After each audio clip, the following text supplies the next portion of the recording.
ஓம் சாந்தி.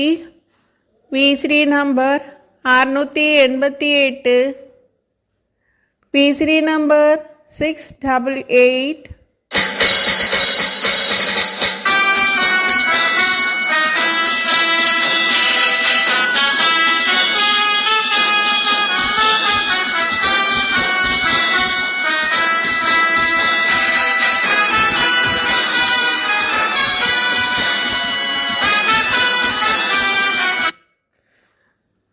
Murali date 28/30, 9வது மாதம் 1967. விளக்கம் கொடுத்த நாள் 30/5/2007. விஸ்ரீ number 688. Murali date 28/30/9/1967. Clarification date 30/5/2007.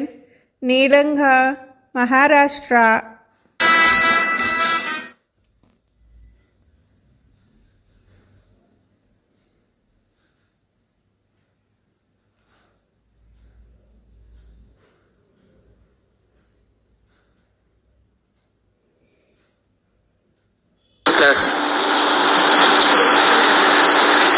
तुम बच्चों से पूछते होंगे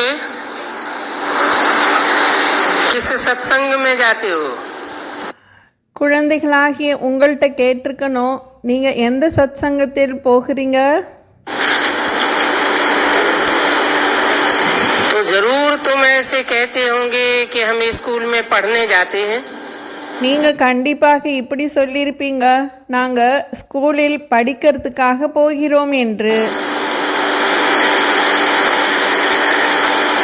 ये कोई आम सत्संग नहीं है. இது எல்லாருக்கும் பொதுவான சத் சங்கம் கிடையாது. भले तुम सत्य के साथ बैठे हो. இருந்தாலும் நீங்க சத்தியத்தோடு சேர்ந்து அமர்ந்திருக்கீங்க. तुम कहेंगे हम पढ़ाई पढ़ते हैं. நீங்க சொல்றீங்க நாம படிப்பை படிக்கின்றோம் அப்படின்னு சொல்றீங்க. सत्य के साथ बैठ करके சத்தியத்தோடு நாம் அமர்ந்து கொண்டு सत्य को जानने की पढ़ाई पढ़ते हैं. சத்தியத்தை தெரிந்து கொள்வதற்காக படிப்பை படிக்கின்றோம். ये स्कूल है जहाँ हमको राजाई प्राप्त करने के लिए पढ़ाया जाता है. இதுதான் ஒரு ஸ்கூலாக இருக்கின்றது. ராஜ்யத்தை அடைவதற்காக படிப்பை நாம் படித்து கொண்டிருக்கின்றோம். ऐसा कब कोई कह न सकेंगे. ஆனால் இப்படி யாருமே சொல்லவே முடியாது. हम तो जाते हैं राजयोग प्राप्त करने. நாம போகின்றோம் ராஜயோகத்தை பிராப்தியாக அடைவதற்காக. गीता का सहज राजयोग मशहूर है. கீதையினுடைய சகஜ ராஜயோகம் என்பது மிகவும் ஃபேமஸ் ஆனது. हम जाते हैं राजाओं का राजा डबल सिरताज बनने.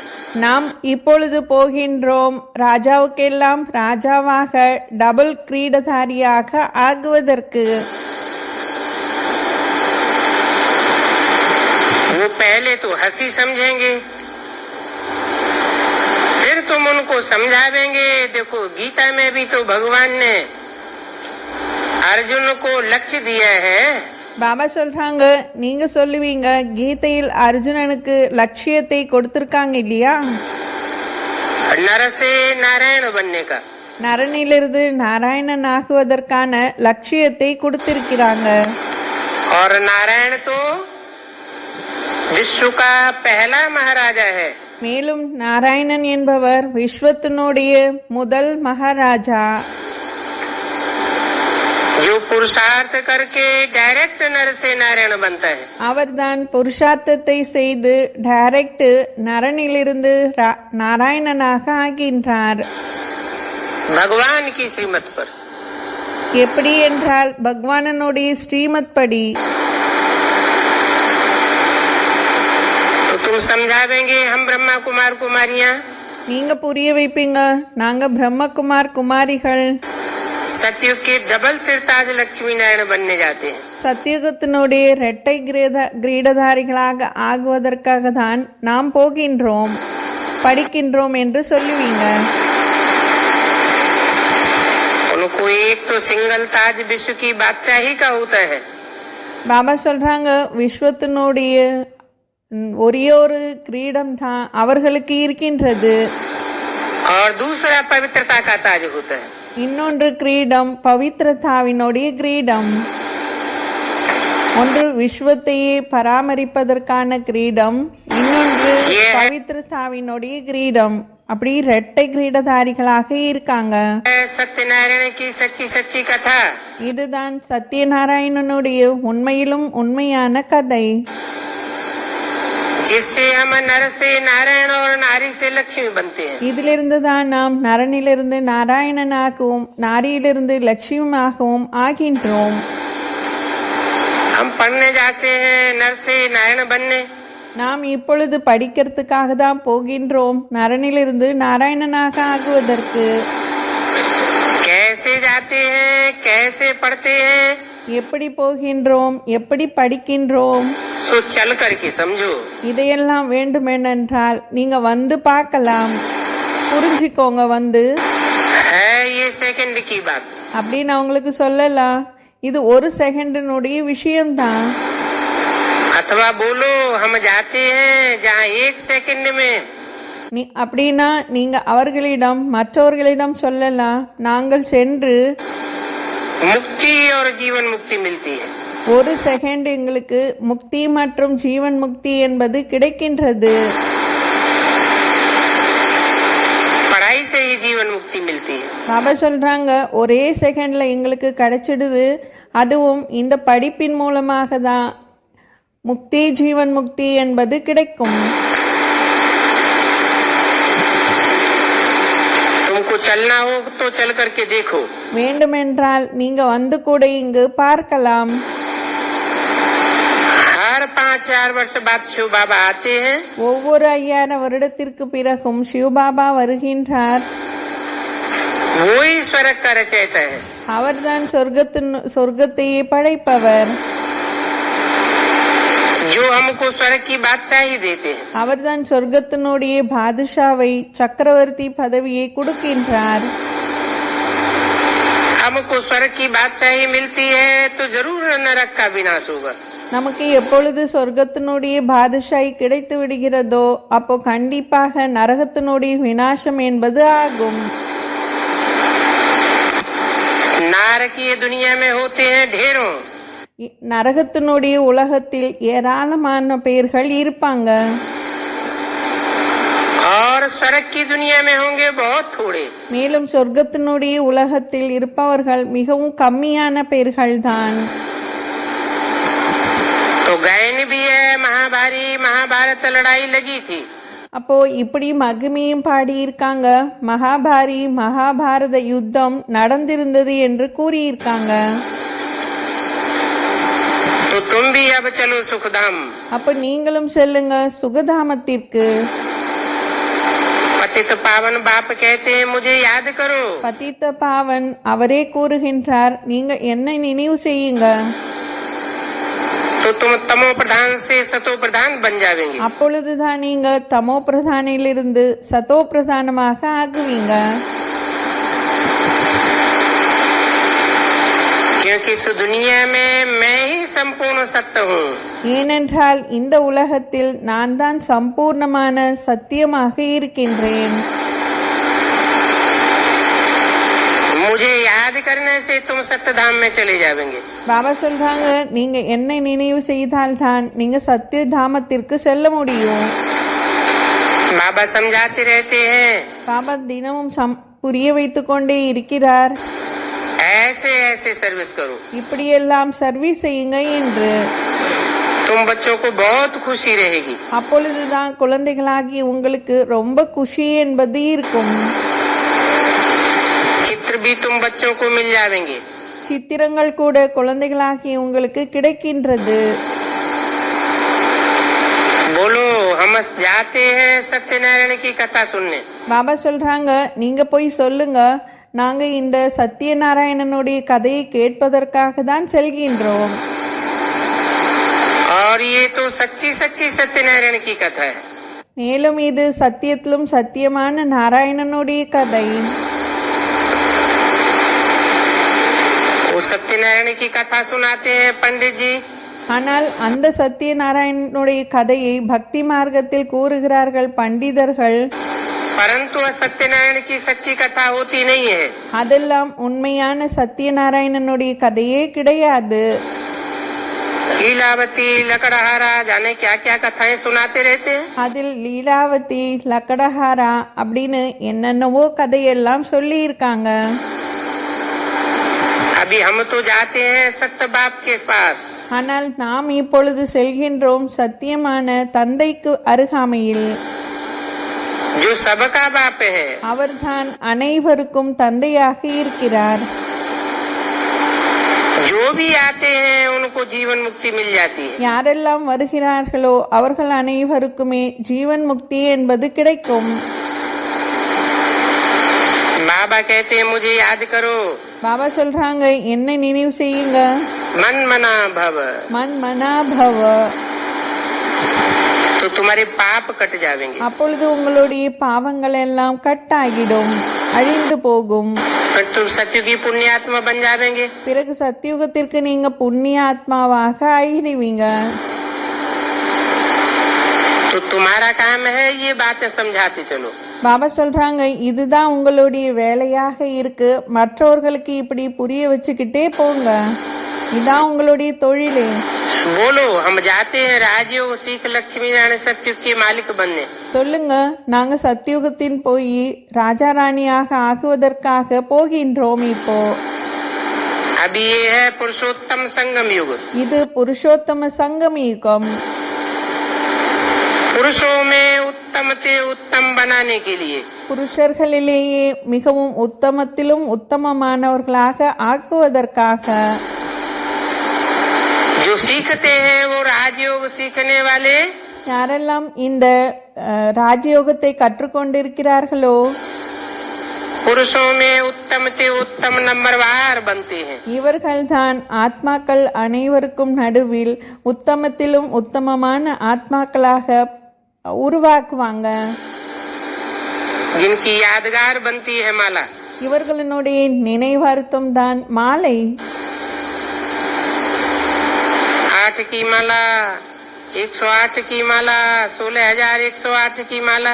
பாபா சொல்றாங்க 8 பேருனுடைய மாலை, 108 பேருனுடைய மாலை, அதே போல 16,108 பேருனுடைய மாலை இருக்கும். इसलिए कहते हैं जादू है. அதனால தான் சொல்லியிருக்காங்க இவர் மாயாஜாலக்காரர். अरे ये तो अच्छा है. பாபா சொல்றாங்க இது என்னோ நல்லதான் இருக்கு. पत्थर बुद्धि से पारस बुद्धि बनना. பத்தர் புத்தி கல்லு புத்தியிலிருந்து தங்க புத்தியாக மாற்றுவதற்கு இவர் மாயாஜாலக்காரராக தான் இருக்கிறார். शौक होना चाहिए. விருப்பம் இருக்கணும். 1 सेकंड में जीवन मुक्ति बाप ही दे सकते हैं. பாபா சொல்றாங்க ஒரே செகண்டில் ஜீவன் முக்தியை தந்தை மட்டும் தான் கொடுக்கின்றார். परंतु वो सच्चा 1 सेकंड आना चाहिए. ஆனால் அந்த சத்தியம் என்பது அது ஒரு செகண்ட்ல வரணும். அந்த செகண்ட் இப்போ வரணும். जब बाप के सामने सच्चे दिल से पहुँचे. அந்த சமயம்தான் எப்படி இருக்கும்னா சத்திய தந்தைக்கு முன்னாடி நாம் வந்து நிற்போம். அதுதான் அந்த ஒரு செகண்ட். सत्युग में स्वर्ग की बादशाही थी. சத்தியுகத்தில் சொர்க்கத்தினுடைய பாதுஷா என்பது இருந்தது. ये चित्र बहुत अच्छा है. இந்த சித்திரம் ரொம்ப நல்ல சித்திரம். सीढ़ी भी बहुत काम की है. परंतु तुम ये अक्षर पक्का पक्का याद करो. பாபா சொல்றாங்க இந்த ஏணிப்படி சித்திரம் கூட ரொம்ப நல்ல சித்திரம் தான், ஆனாலும் இந்த விஷயத்தை நினைவுல வச்சுக்கோங்க.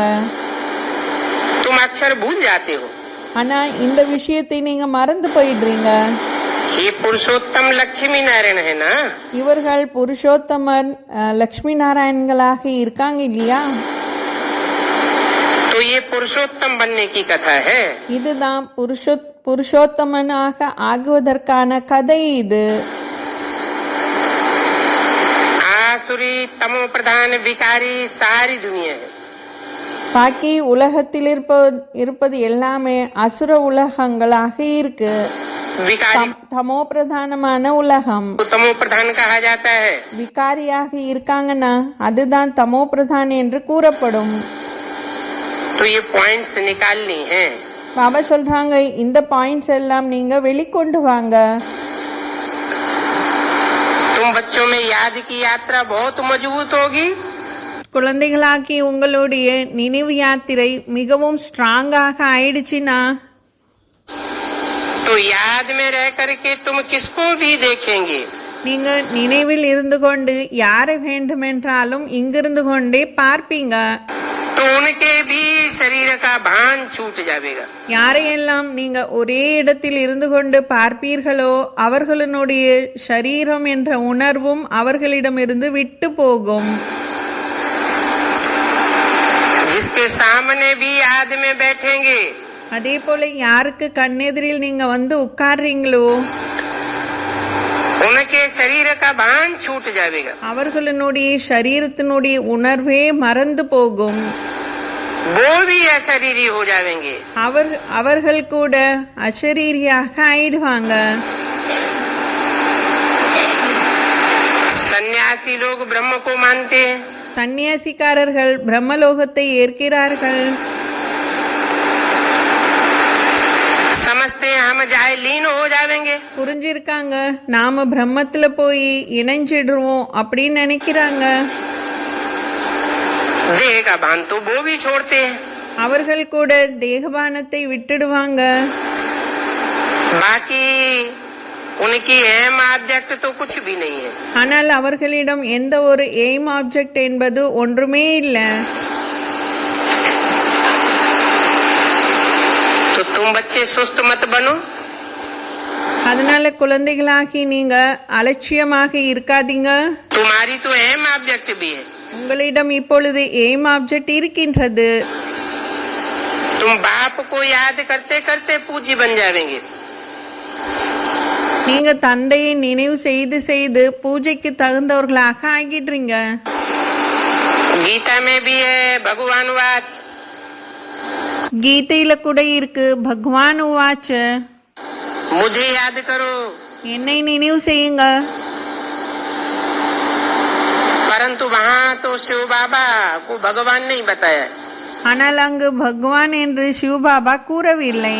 कृष्ण को भगवान बताई दिए। கிருஷ்ணரை தான் பகவான் என்று சொல்லி இருக்காங்க. वास्तव में भगवान तो शिव बाबा ही है। உண்மையில் பார்க்க போனா பகவான் சிவபாபா தான்.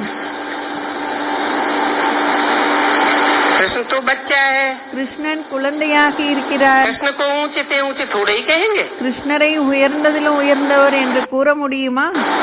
ऊंचे ते ऊंचे है उनका बाप। உயர்ந்ததிலும் உயர்ந்தவர் அவரனுடைய தந்தை. बाप ने फरमान किया है।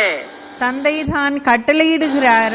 अगर हम बाप को याद नहीं करते हैं तो ना फरमान बरदार बन पड़ते। ஒருவேளை நீங்க தந்தையினுடைய கட்டளையை ஏற்கவில்லை என்றால் கட்டளைக்கு கீழ்ப்படியாதவர்களாக ஆகிடுறீங்க.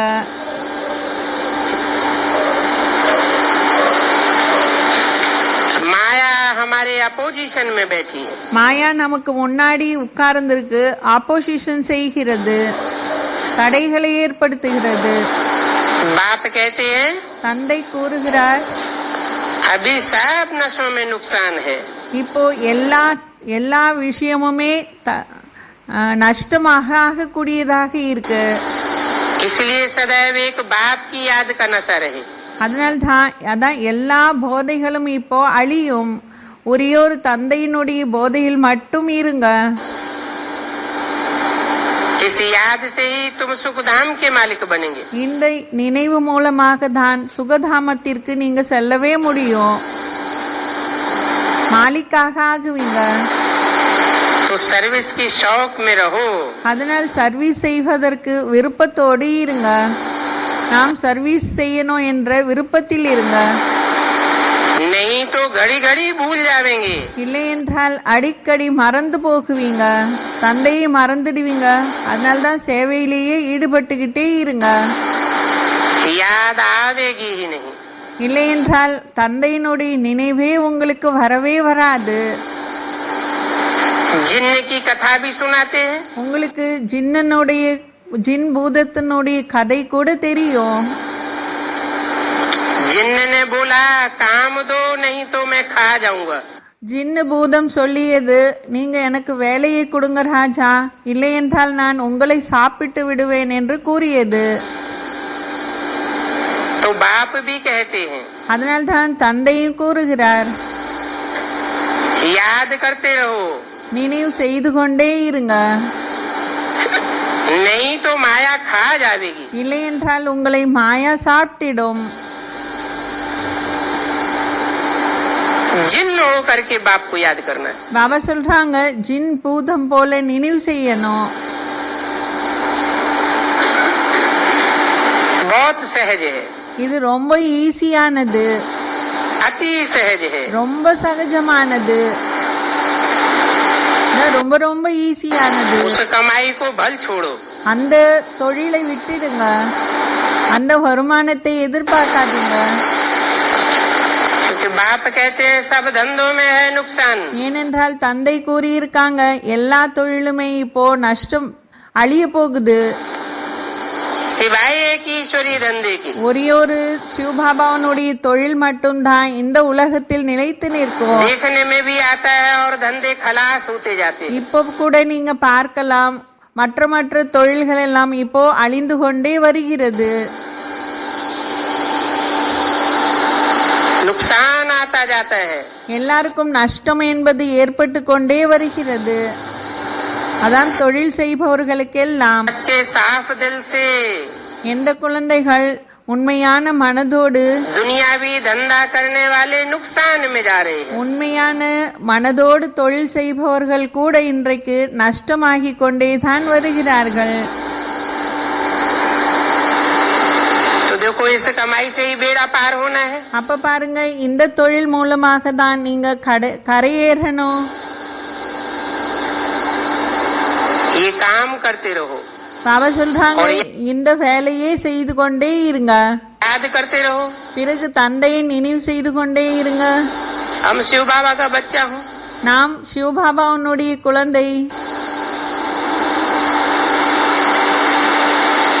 हम हिसाब किताब पूर्व जन्मों का चुकतू कर रहा हूँ। நான் இப்பொழுது பூர்வ ஜென்மத்தினுடைய கணக்கு வழக்கை எல்லாம் முடித்து கொண்டே இருக்கின்றேன். बाप की याद से। தந்தையினுடைய நினைவு மூலமாக அப்படின்னு நினைக்கணும். फिर बाप से वर्षा भी लेना है। பிறகு தந்தையிடமிருந்து ஆசியையும் எடுக்கணும். बाप की याद का पुरुषार्थ करते रहो। தந்தையினுடைய நினைவை புருஷார்த்தம் செய்து கொண்டே இருங்க. और दूसरों को युक्तियाँ भी बताते रहो। மேலும் மற்றவர்களுக்கும் யுக்தியாக புரிய வைத்துக் கொண்டே இருங்க. या तो बाप को ही करना है।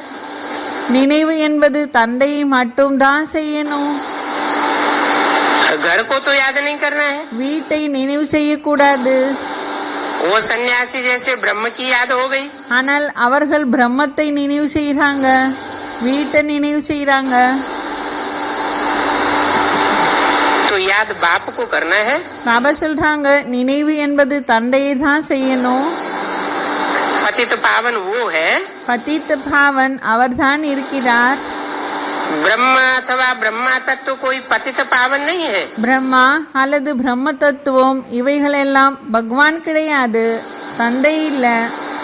वो तो बाप के रहने का स्थान है। அது தந்தை வசிக்கக்கூடிய ஒரு ஸ்தானம், இடம். तुम जानते हो शिव बाबा परम धाम में रहते हैं। உங்களுக்கு தெரியும் சிவபாபா பரமதாமத்தில் இருக்கின்றார் என்று. हम भी वहाँ जाएंगे।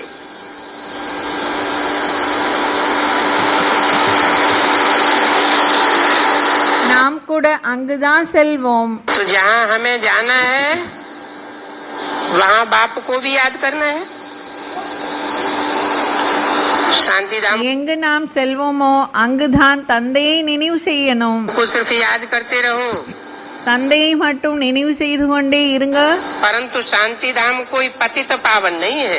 ஆனாலும் சாந்தி தாமத்தை பதித்த பாவன் என்று கூற முடியாது. इसलिए शिव बाबा को याद करना है. அதனால் தான் சிவ பாபாவை மட்டும் தான் நினைவு செய்யணும். हम शिव बाबा को याद करते हैं पावन बनने के लिए. நாம் சிவ பாபாவை நினைவு செய்கிறோம் பாவனமாக ஆகுவதற்கு. क्योंकि शिव बाबा ही एवर प्योर है. ஏனென்றால் சிவ பாபா தான் எவர் பியூராக இருக்காங்க. और जो भी मनुष्य मात्र हैं, மேலும் யாரெல்லாம் மனிதர்கள் இருக்காங்களோ वो सब नंबरवार हैं. அவர்கள் அனைவருமே நம்பர்வாராக தான் இருக்காங்க.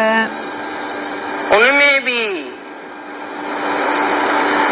देवात्माएं அவர்களில் கூட தேவாத்மா विशेष पतित बनती हैं. விசேஷமாக பतितமாக फिर ஆகிவிடுகிறார்கள். पावन भी विशेष बनती हैं. பிறகு பாவனம் கூட விசேஷமாக ஆகிறார்கள். परंतु उन देवात्माओं को भी एवर प्योर नहीं कहेंगे. ஆனாலும் அந்த தேவாத்மாக்களை கூட எவர் பியூர் என்று கூற முடியாது. क्योंकि वो भी संघ के रंग में आती है. ஏனென்றால் அவர்கள் கூட சங்குக்காரங்கில் வருகின்றார்கள். इस समय प्रैक्टिकल में एक शिव बाबा ही है. இந்த சமயம் பிராக்டிக்கலில் ஒரே ஒரு சிவபாபா மட்டும் தான் இருக்கிறார். जो कोई मनुष्य मात्र के संघ के रंग में नहीं आता. அவர் வேறு யாரனுடைய சங்குக்காரங்களையும் போகுவதே கிடையாது. इब्राहिम बुद्ध क्राइस्ट गुरु नानक भी संघ के रंग में आते हैं. பாபா சொல்றாங்க இப்ராஹிம் கிரைஸ்ட் புத்தர் இவர்கள் கூட மற்றவர்களுடைய சங்குக்காரங்கில் செல்லுவாங்க.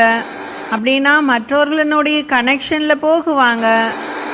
जिसमें प्रवेश करते हैं उसके संघ के रंग में आकर பாபா சொல்றாங்க யாருக்குள் பிரவேசம் செய்கிறார்களோ அவர்களுடைய சங்குக்காரங்களை வந்து खुद भी नीचे गिरते हैं தானும் கீழே விழுந்து விடுவார்கள். और अपने फॉलोअर्स को भी नीचे गिराते हैं. மேலும் தன்னுடைய ஃபாலோவர்ஸையும் கீழே விழ வச்சிடுவாங்க. जो आत्माएं ऊपर से आती जाती है யாரெல்லாம் ஆத்மாக்கள் மேலிருந்து கீழே இறங்குகிறார்களோ वो सब नीचे गिरती जाती அவர்கள் அனைவருமே கீழே விழுந்து கொண்டே தான் செல்வார்கள். है. तो चाहे धर्म पिताएं हो, தர்ம பிதாக்களாக இருக்கலாம், महात्माएं हो, இல்லை என்றால் மகாத்மாக்களாக இருக்கலாம், धर्मात्माएं हो, தர்ம ஆத்மாக்களாக இருக்கலாம். सब संघ के रंग में आने से नीचे गिरने और गिराने वाले हैं. அனைவருமே தானும் கீழே விழக்கூடியவர்கள் தான், மேலும் மற்றவர்களையும் கீழே விழ வைக்கக்கூடியவர்கள் தான். एक शिव बाप ही है ஆனால் ஒரேயோர் சிவன் தந்தை மட்டும் जिसको தான். सदा शिव कहा जाता है. அவருக்கு தான் சதா சிவன் என்று அழைக்கிறார்கள். उसे पहचानने की बात है. பாபா சொல்றாங்க அவரை நன்றாக தெரிந்து கொள்வதனுடைய விஷயம் இது. எதுனா சங்குக்காரங்களை போகுவது. सदा शिव शिव बाबा யாரு சதா சிவன் சிவ பாபாவாக இருக்கிறாரோ कहाँ पार्ट बजाता है और कैसे पार्ट बजाता है. அவர் எங்கு பாராட்டு செய்கிறார், மேலும் எப்படிப்பட்ட பாராட்டு செய்கிறார். उन सन्यासियों ने तो कह दिया सर्वव्यापी है. இதை பற்றி யாருக்குமே தெரியல. ஆனா சாது சந்நியாசிகள் பகவானை சர்வவியாபி என்று கூறிவிட்டார்கள். सर्वव्यापी कहने से तो बुद्धि का योग ही टूट जाता है. சர்வவியாபி என்று கூறினால் புத்தியினுடைய யோகமே உடைந்து போகின்றது. सबको कैसे याद करेंगे. பாபா கேக்குறாங்க எல்லாரையும் எப்படி நினைவு செய்வீங்க. बाप तो एक मुकर्रर रथ में आते हैं. ஏனென்றால் தந்தை ஒரேயொரு நிலையான ரதத்தில் தான் வருகின்றார். और एक मुकर्रर रथ के द्वारा ही एवर प्योर बनकर दिखाते हैं. மேலும் ஒரேயொரு நிராகாரர் மூலமாக தான் எவர் பியூராக ஆகி காட்டுகிறார். सन्यासी तो एवर प्योर हो ही नहीं सकते. சந்நியாசிகள் எவர் பியூராக ஆகவே முடியாது. अगर एवर प्योर होते तो घर घाट को छोड़ के क्यों भागते? ஒருவேளை சாது சந்நியாசிகளே எவர் பியூராக இருக்கிறார்கள் என்றால் பிறகு எதற்காக வீடு வாசலை எல்லாம் விட்டு விட்டு ஓடுகிறார்கள்? वो तो नारी को ही सर्पिणी कहते हैं। அவர்கள் பெண்களையே சர்ப்பிணி பாம்புகள் என்று கூறிட்டாங்க.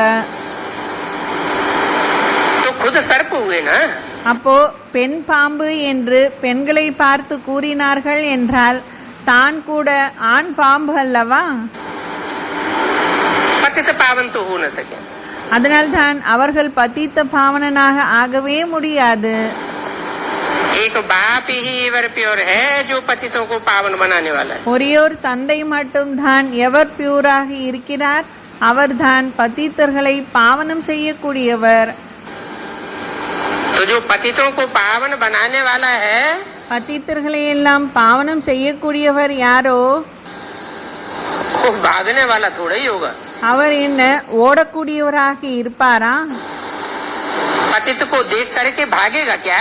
நாம கேக்குறாங்க, பतितர்களை பார்த்து அவர் ஓடி விடுவாரா? समर्थ है। அவர் திறமை உடையவர். वो सन्यासी तो असमर्थ होते हैं। ஆனால் அந்த சாது சந்நியாசிகள் திறமையே இல்லாதவர்கள், कायर होते हैं, इसलिए छोड़ के भागते हैं। கோழையாக இருக்கிறார்கள்.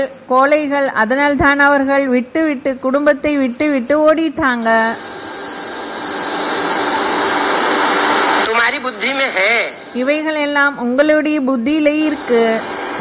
कि बाबा ही ऊंचे ते ऊंचे, பாபா தான் உயர்ந்ததிலும் உயர்ந்தவர் என்று. बल नीचे ते नीचे में आता है, परंतु அவர் என்னவோ தாழ்ந்ததிலும் தாழ்ந்தவரில் தான் வருகின்றார். இருந்தாலும் बुद्धि योग से सदैव புத்தி யோகத்தின் மூலமாக சதா ऊंचे स्टेज में रहने वाला है। உயர்ந்த ஸ்டேஜிலேயே இருக்கக்கூடியவர். ऐसे बाबा को हम याद करेंगे அப்படிப்பட்ட பாபாவை நாம நினைவு செய்தால் तो हम भी पति से पावन बन जाएंगे। நாம் கூட பத்தியத்திலிருந்து பாவனமாக ஆகிவிடுவோம். तो पावन बनने के लिए याद करना है। பாபா சொல்றாங்க, பாவனம் ஆகுவதற்காக நினைவு செய்யணும்.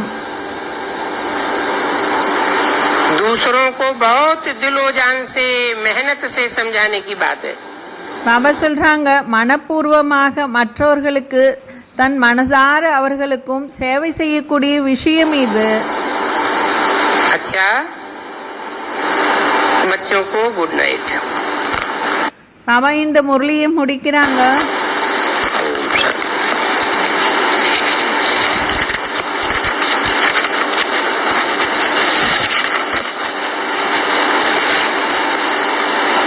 ये है आज का प्रातः क्लास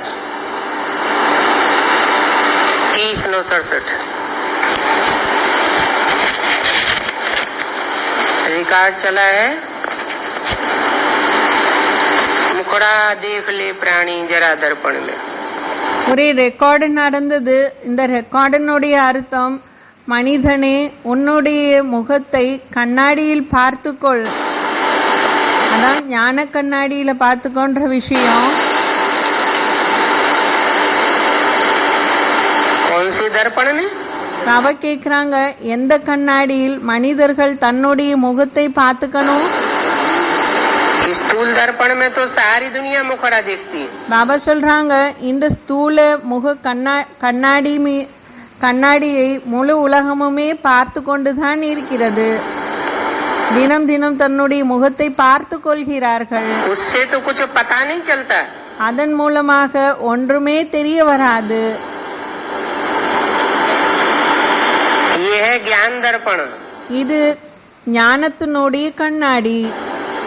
इस ज्ञान के दर्पण में இந்த ஞான கண்ணாடி மூலமாக कोई भी मनुष्य आत्मा எந்த ஒரு மனித ஆத்மாக்களாக இருந்தாலும் சரி, जितना जितना अर्पण में बनती जाती है, யார் யாரெல்லாம் சிவனுக்காக அர்ப்பணம் ஆகிக் கொண்டே செல்கிறார்களோ उतना उतना वो दर्पण साफ होता जाता है। அந்த அளவுக்கு அவர்களுடைய கண்ணாடி தெல்ல தெளிவாக அவர்களை காட்டிக்கொண்டே போகும். அதான் கண்ணாடி தெளிவாக தெரிய வரும். और उसे अपना चेहरा जन्म जन्मांतर का साफ दिखाई पड़ता है. மேலும் ஜென்ம ஜென்மாந்தரமாக தன்னுடைய முகம் தெளிவாக தெரிய வரும் அந்த கண்ணாடியில். அதான் நாம் என்னவாக இருந்தோன்றது அந்த கண்ணாடியில் தான் தெல்ல தெளிவாக தெரிய வரும். जन्म जन्मांतर के पाप कितने हैं? அப்படின்னா பாபா விளக்கமா சொல்றாங்க, ஜென்ம ஜென்மமாக நாம் எவ்வளவு பாவங்கள் செய்திருக்கோம், पुण्य कितने हैं? அதே போல புண்ணியங்கள் எவ்வளவு செய்திருக்கோம், सब पता लग जाता है. எல்லாமே இந்த கண்ணாடியில் தெரிய வந்துடும், ஞானத்தினுடைய கண்ணாடியில். यहाँ तो तुम बच्चों को रूहानी पाठधारी, இங்க நீங்க குழந்தைகளாகி நீங்க ஆன்மீக பாட்டுதாரிகளாக இருக்கீங்க. तुम बच्चे हो ना. ஏனென்றால் நீங்க குழந்தைகள் இல்லையா தந்தைக்கு. उन बच्चों के प्रति बाप समझाते हैं. அப்படிப்பட்ட குழந்தைகளுக்கு தான் தந்தை புரிய வைக்கின்றார். क्योंकि आत्मा पार्ट बजाई रही है वेद के नाटक में. ஏனென்றால் ஆத்மாவானது பாட்டு செய்கிறது எல்லைக்கு அப்பாற்பட்ட நாடகத்தினுடைய பாட்டை. और ये नाटक है तो मनुष्यों का ना. ஆனால் அவைகள் மனிதர்களுடைய நாடகம் அல்லவா. तो तुम बच्चे इस समय पुरुषार्थ कर रहे हो. குழந்தைகளாகி நீங்க இப்போ புருஷார்த்தத்தை செஞ்சுக்கிட்டே இருக்கீங்க. मुक्ति और जीवन मुक्ति के लिए. எதுக்காக என்றால் முக்தி மற்றும் ஜீவன் முக்திக்காக. मुक्ति चाहते हो दुखों से. பாபா சொல்றாங்க, முக்தி நீங்க விரும்புறீங்க துக்கத்திலிருந்து அப்பாற்பட்டு செல்வதற்கு. और जीवन में रहते हुए मुक्ति ऐसी चाहते हो. மேலும் ஜீவனில் வாழ்க்கையில் இருந்து கொண்டே நீங்க அப்படிப்பட்ட வாழ்க்கையை வாழ்வதற்கு விரும்புறீங்க, जिसमें दुख न मिले सुख मिलता रहे. அந்த வாழ்க்கை எப்படி இருக்கணும்னா துக்கமே இருக்கக்கூடாது, வெறும் சுகமே சுகம்தான் இருக்கணும்னு விரும்புறீங்க. அதுதான் பாபா ஜீவன் முக்தி அப்படின்னு சொல்றாங்க. तो ये दो अक्षर राइट हैं. அதனால்தான் 2 அக்ஷரம் சரியானது. मुक्ति और जीवन मुक्ति. ஒன்று முக்தி, இன்னொன்று ஜீவன் முக்தி. ऐसे तो सभी जीवन मुक्ति के लिए पुरुषार्थ कर रहे हैं. அதே போலதான் எல்லாருமே முக்தி ஜீவன் முக்திக்காக புருஷார்த்தத்தை செஞ்சு கொண்டே இருக்காங்க. सब चाहते हैं कि हमारा जीवन भी बना रहे. எல்லாருமே விரும்புறாங்க தான் நாம் நம்மளுடைய சரீரத்துல உடல்லையே இருக்கணும், உடலை விட்டுடக்கூடாது. और हम सुखी भी बने रहे. மேலும் உடலோடு நாம சுகத்திலே இருக்கணும்னு விரும்புறாங்க தான் எல்லாருமே. मतलब वो सन्यासी कहते हैं हमें मुक्ति चाहिए. இந்த சன்னியாசிகள் என்னவோ சொல்றாங்க தான் எங்களுக்கு முக்தி போரும் என்று. हमें जीवन मुक्ति नहीं चाहिए, स्वर्ग के सुख नहीं चाहिए. எங்களுக்கு சொர்க்கத்தினுடைய சுகம் வேண்டாம், ஜீவன் முக்தி வேண்டாம் என்று என்னவோ கூறுகிறார்கள் தான். परंतु अंदर से तो उनकी भी यही इच्छा है. ஆனாலும் உள்ளுக்குள்ளே அவர்களுக்கு கூட இந்த விருப்பம் என்பது இருக்கு, ஆசை இருக்கு. कि हमारा जीवन भी बना रहे. நாம் கூட உயிரோடு வாழணும். मौत कौन चाहता है? பாபா கேக்குறாங்க, யாராவது மரணத்தை போய் விரும்புவாங்களா? இறந்து போகணும்னு யாராவது விரும்புவாங்களா என்ன? जीवन भी बना रहे.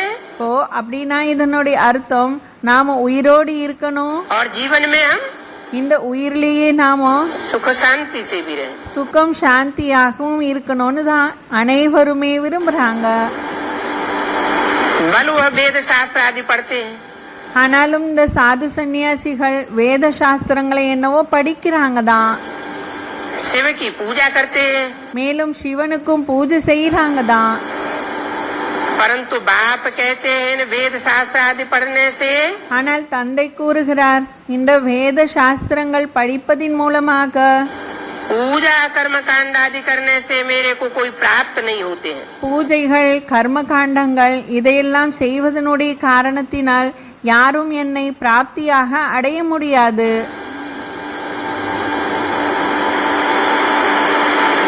अभी तक अगर कोई प्राप्त हुआ होता मेरे को, பாபா கேக்குறாங்க, இப்பொழுது யாராவது அதன் மூலமாக பிராப்தியாக அடைஞ்சிருக்காங்களா? मुझको सत्य बाप कहा जाता है। பாபா சொல்றாங்க என்னை சத்திய தந்தை என்று கூறியிருக்காங்க. सच्चित आनंद कहा जाता है। சத்துச்சித் ஆனந்தன் அப்படின்னு சொல்லியிருக்காங்க. मेरे को अगर कोई ने प्राप्त किया होता तो सीधा सतयुग में जाता। பாபா சொல்றாங்க என்னை யாராவது அப்படியே அடைந்திருந்தார்கள் அப்படின்னா அவர்கள் நேராக சத்தியுகத்திற்கு சென்றிருக்கணும். मेरा कोई को ज्ञान ही नहीं है। ஆனால் பாருங்க என்னை பற்றிய ஞானம் யாரிடமும் இல்ல. मेरा ज्ञान मैं ही आकर के देता हूँ। பாபா சொல்றாங்க என்னுடைய ஞானத்தை நான் யார் என்ற விஷயத்தை நானே தான் வந்து மற்றவர்களுக்கு கூறுவேன். तभी प्राप्त होता है। அப்பொழுதுதான் என்னை பிராப்தியாக அடைய முடியும். तो देखो भक्ति दुर्गति है। அப்ப பாருங்க இந்த பக்தி துர்க்கத்திலே இருக்கு. क्योंकि भक्ति अनेक गुरुओं से आती है। ஏன் பக்தி துர்க்கத்தி என்றால் பக்தி என்பது அநேக குருக்கள் மூலமாக வெளிவருகிறது. अनेकता से होती है दुर्गति। அநேக பேர்கள் மூலமாக வெளிவருவது துர்க்கதி. और एकता से होती है सद्गति।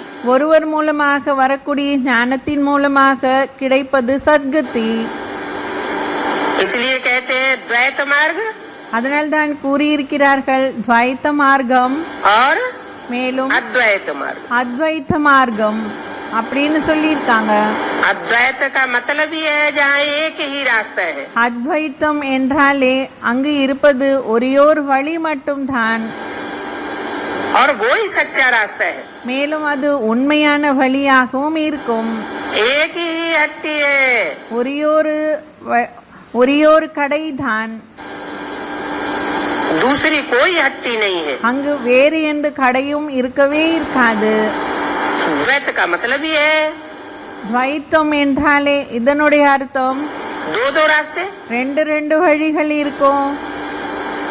माथा ही ठनक जाता है कौन सा सच्चा है कौन सा झूठा है। நம்ம தலையே சுத்தி போயிடும் எது உண்மையானது எது உண்மை இல்லை என்ற குழப்பத்துல வந்துடுவோம்.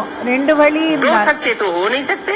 இப்போ ரெண்டு வழி இருந்தா அப்போ பாபா சொல்றாங்க ரெண்டு சத்தியம் என்பது இருக்காது. तो बाप बताते हैं அதனால்தான் சொல்றாங்க कि मुझे एक बाप से आता है ज्ञान என் ஒருவன் மூலமாக வருவதுதான் ஞானம். और अनेक मनुष्य गुरुओं से आती है भक्ति। அநேக மனித குருக்கள் மூலமாக வருவது பக்தி. इसलिए ज्ञान से सद्गति होती है। அதனால்தான் ஞானத்தின் மூலமாக தான் சத்கதி என்பது ஏற்படும். भक्ति से दुर्गति होती है। जरूर कोई तो होगा जिससे दुर्गति होती हो। பாபா சொல்றாங்க பக்தி மூலமாக துர்க்கதி ஏற்படும். அப்போ கண்டிப்பாக யார் மூலமாக அது ஏற்பட்டிருக்கணும் இல்லையா? एक है सच्चा रास्ता बताने वाला ஒருவர் மட்டும் தான் உண்மையான வழியை காட்டக்கூடியவர். और अनेक है झूठा रास्ता बताने वाले। பிறகு அநேக பேர்கள் பொய்யான வழியை காட்டக்கூடியவர்கள். खुद भी दुर्गति में जाते हैं औरों को भी दुर्गति में ले जाते हैं। தானும் துர்க்கத்தியில போயிடுறாங்க மற்றவர்களையும் துர்க்கத்தியில் அழைத்து செல்கிறார்கள். तो ये एक खेल है। பாபா சொல்றாங்க இவைகள் எல்லாம் ஒரு விளையாட்டு. सदगति में ले जाने और दुर्गति में ले जाने का। சத்கதியில் அழைத்து செல்வது மற்றும் அவர்கள் துர்க்கத்தியில் அழைத்து செல்வது இது ஒரு விளையாட்டாக ஆகிடுச்சு.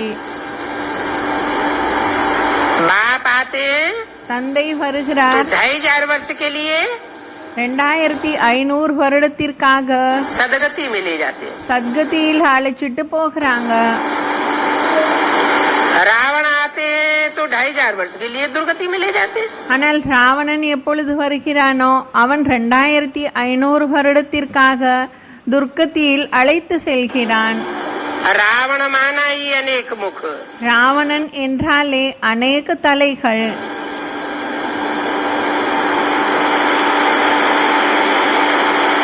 इस बेहद के खेल को कोई नहीं जानते हैं। இந்த எல்லைக்கப்பாற்பட்ட விளையாட்டை யாருமே தெரிஞ்சுக்கிறதே இல்ல. शिवलिंग को जब पूछते हैं சிவலிங்கத்திற்கு எப்பொழுது பூஜை செய்கிறார்களோ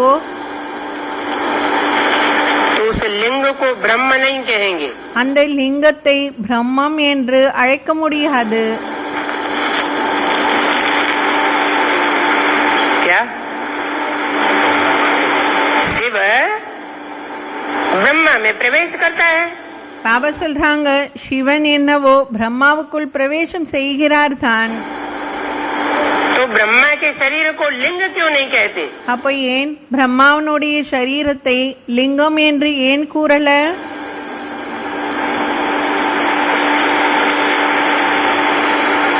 वो शिवलिंग नहीं हो सकता।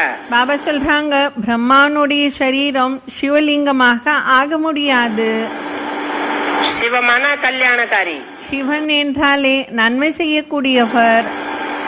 और लिंग माना पिंड, साकार की यादगार। லிங்கம் என்றால் ஒரு பிண்டம், அது சாக்காரனுடைய நினைவர்த்தம்.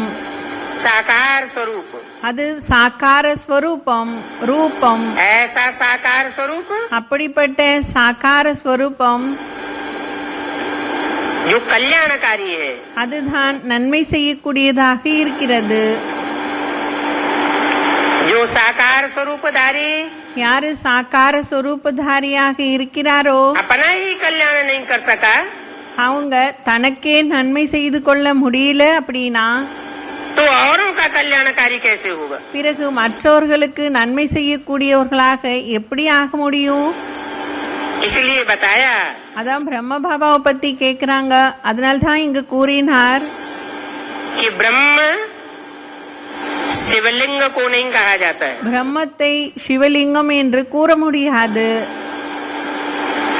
शिवलिंग की तो पूजा की जाती है। சிவலிங்கத்திற்கு பூஜை என்பது நடக்கின்றது. पूजा का आधार क्या है? பூஜை செய்வதற்கான ஆதாரம் என்ன? प्योरिटी। பியூரிட்டி. तो जिस शिवलिंग की पूजा के आधार पर எந்த சிவலிங்கத்திற்கு பூஜை செய்கிறார்களோ அதனுடைய ஆதாரம் वो प्योरिटी के आधार पर पूजा की जाती है। பியூரிட்டியினுடைய ஆதாரப்படி அந்த சிவலிங்கத்திற்கு பூஜை என்பது நடக்கின்றது. उसने तो जरूर प्रैक्टिकल ऐसा कोई कर्म करके दिखाया है। அப்போ கண்டிப்பாக அவர் பிராக்டிக்கலில் அப்படிப்பட்ட காரியத்தை செய்து காட்டியிருக்கணும்.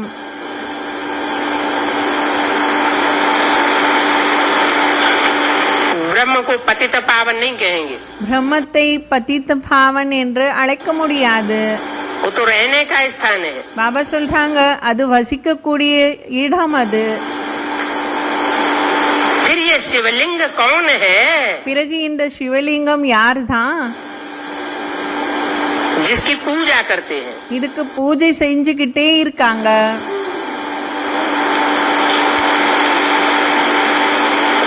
याद तो बिंदु को किया जा सकता है, புள்ளியை நினைவுதான் செய்ய முடியும். लेकिन पूजा निराकार की होती है या साकार की होती है? அப்போ பாபா கேக்குறாங்க, பூஜை என்பது நிராகாரருக்கு நடக்குதா இல்லை என்றால் சாக்காருக்கு நடக்குதா? पूजा तो साकार की होती है। பூஜை என்பது சாக்காரருக்கு தான் நடக்கின்றது. ये लिंग कौन है? பிறகு இந்த லிங்கம் யாருதான்? पूजा होती है, அவருக்கு பூஜை நடந்து கொண்டிருக்கு. कोई साकार तो होगा। யாராவது சாக்காரத்துல இருக்கணும் இல்லையா? उनको भी ईश्वर समझकर पूजा करते हैं। பாபா சொல்றாங்க, அவரையும் ஈஸ்வரன் என்று நினைத்து கொண்டு பூஜை செய்யறாங்க. अर्थात அதாவது जिस साकार में मुकर्रर रूप से शिव प्रवेश होकर எந்த சரீரத்திற்குள் சிவன் தந்தை நிலையான ரதத்தில் வருகின்றாரோ सारे संसार का कल्याण करके जाते हैं, அந்த சரீரத்துக்குள் இருந்து கொண்டு முழு உலகத்திற்குமே நன்மை செய்துவிட்டு செல்கிறார்.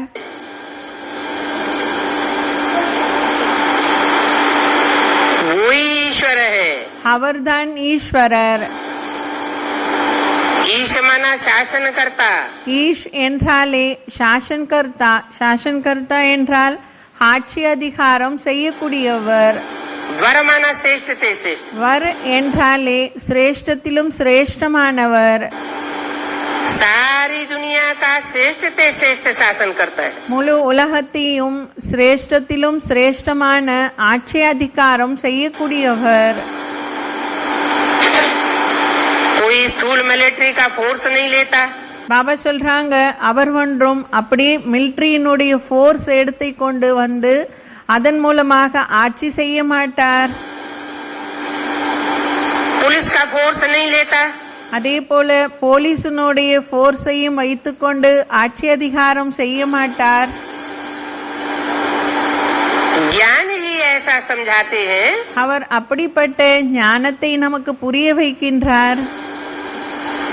जिस ज्ञान की रमक से आत्माएं அந்த ஞானத்தினுடைய ஆழமான விஷயத்தின் மூலமாக पहले स्वयं को परिवर्तित करती है, குழந்தைகள் தன்னைத்தானே முதலில் மாற்றிக்கொள்கிறார்கள். फिर औरों को परिवर्तित करती है. ஞானத்தினுடைய ஆழத்தின் மூலமாக மற்றவர்களையும் குழந்தைகள் மாற்றுகிறார்கள்.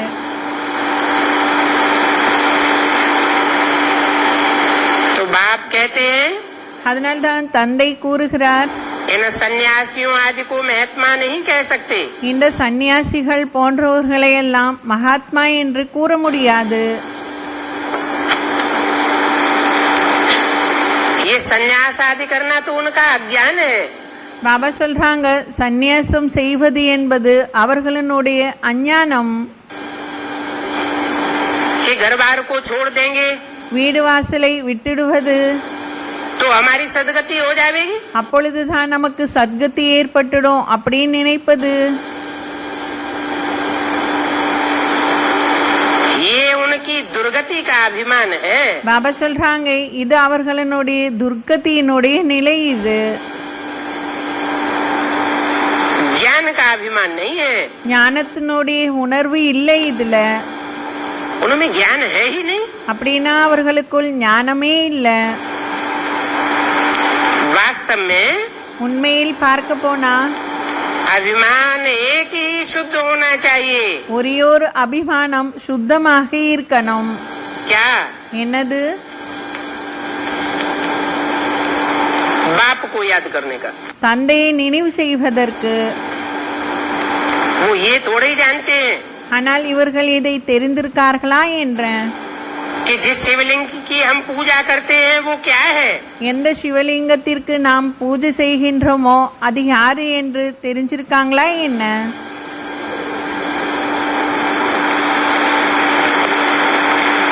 वो शिवलिंग அந்த சிவலிங்கம் தான். उस साकार की यादगार है. அது சாக்காரனுடைய நினைவார்த்தம்.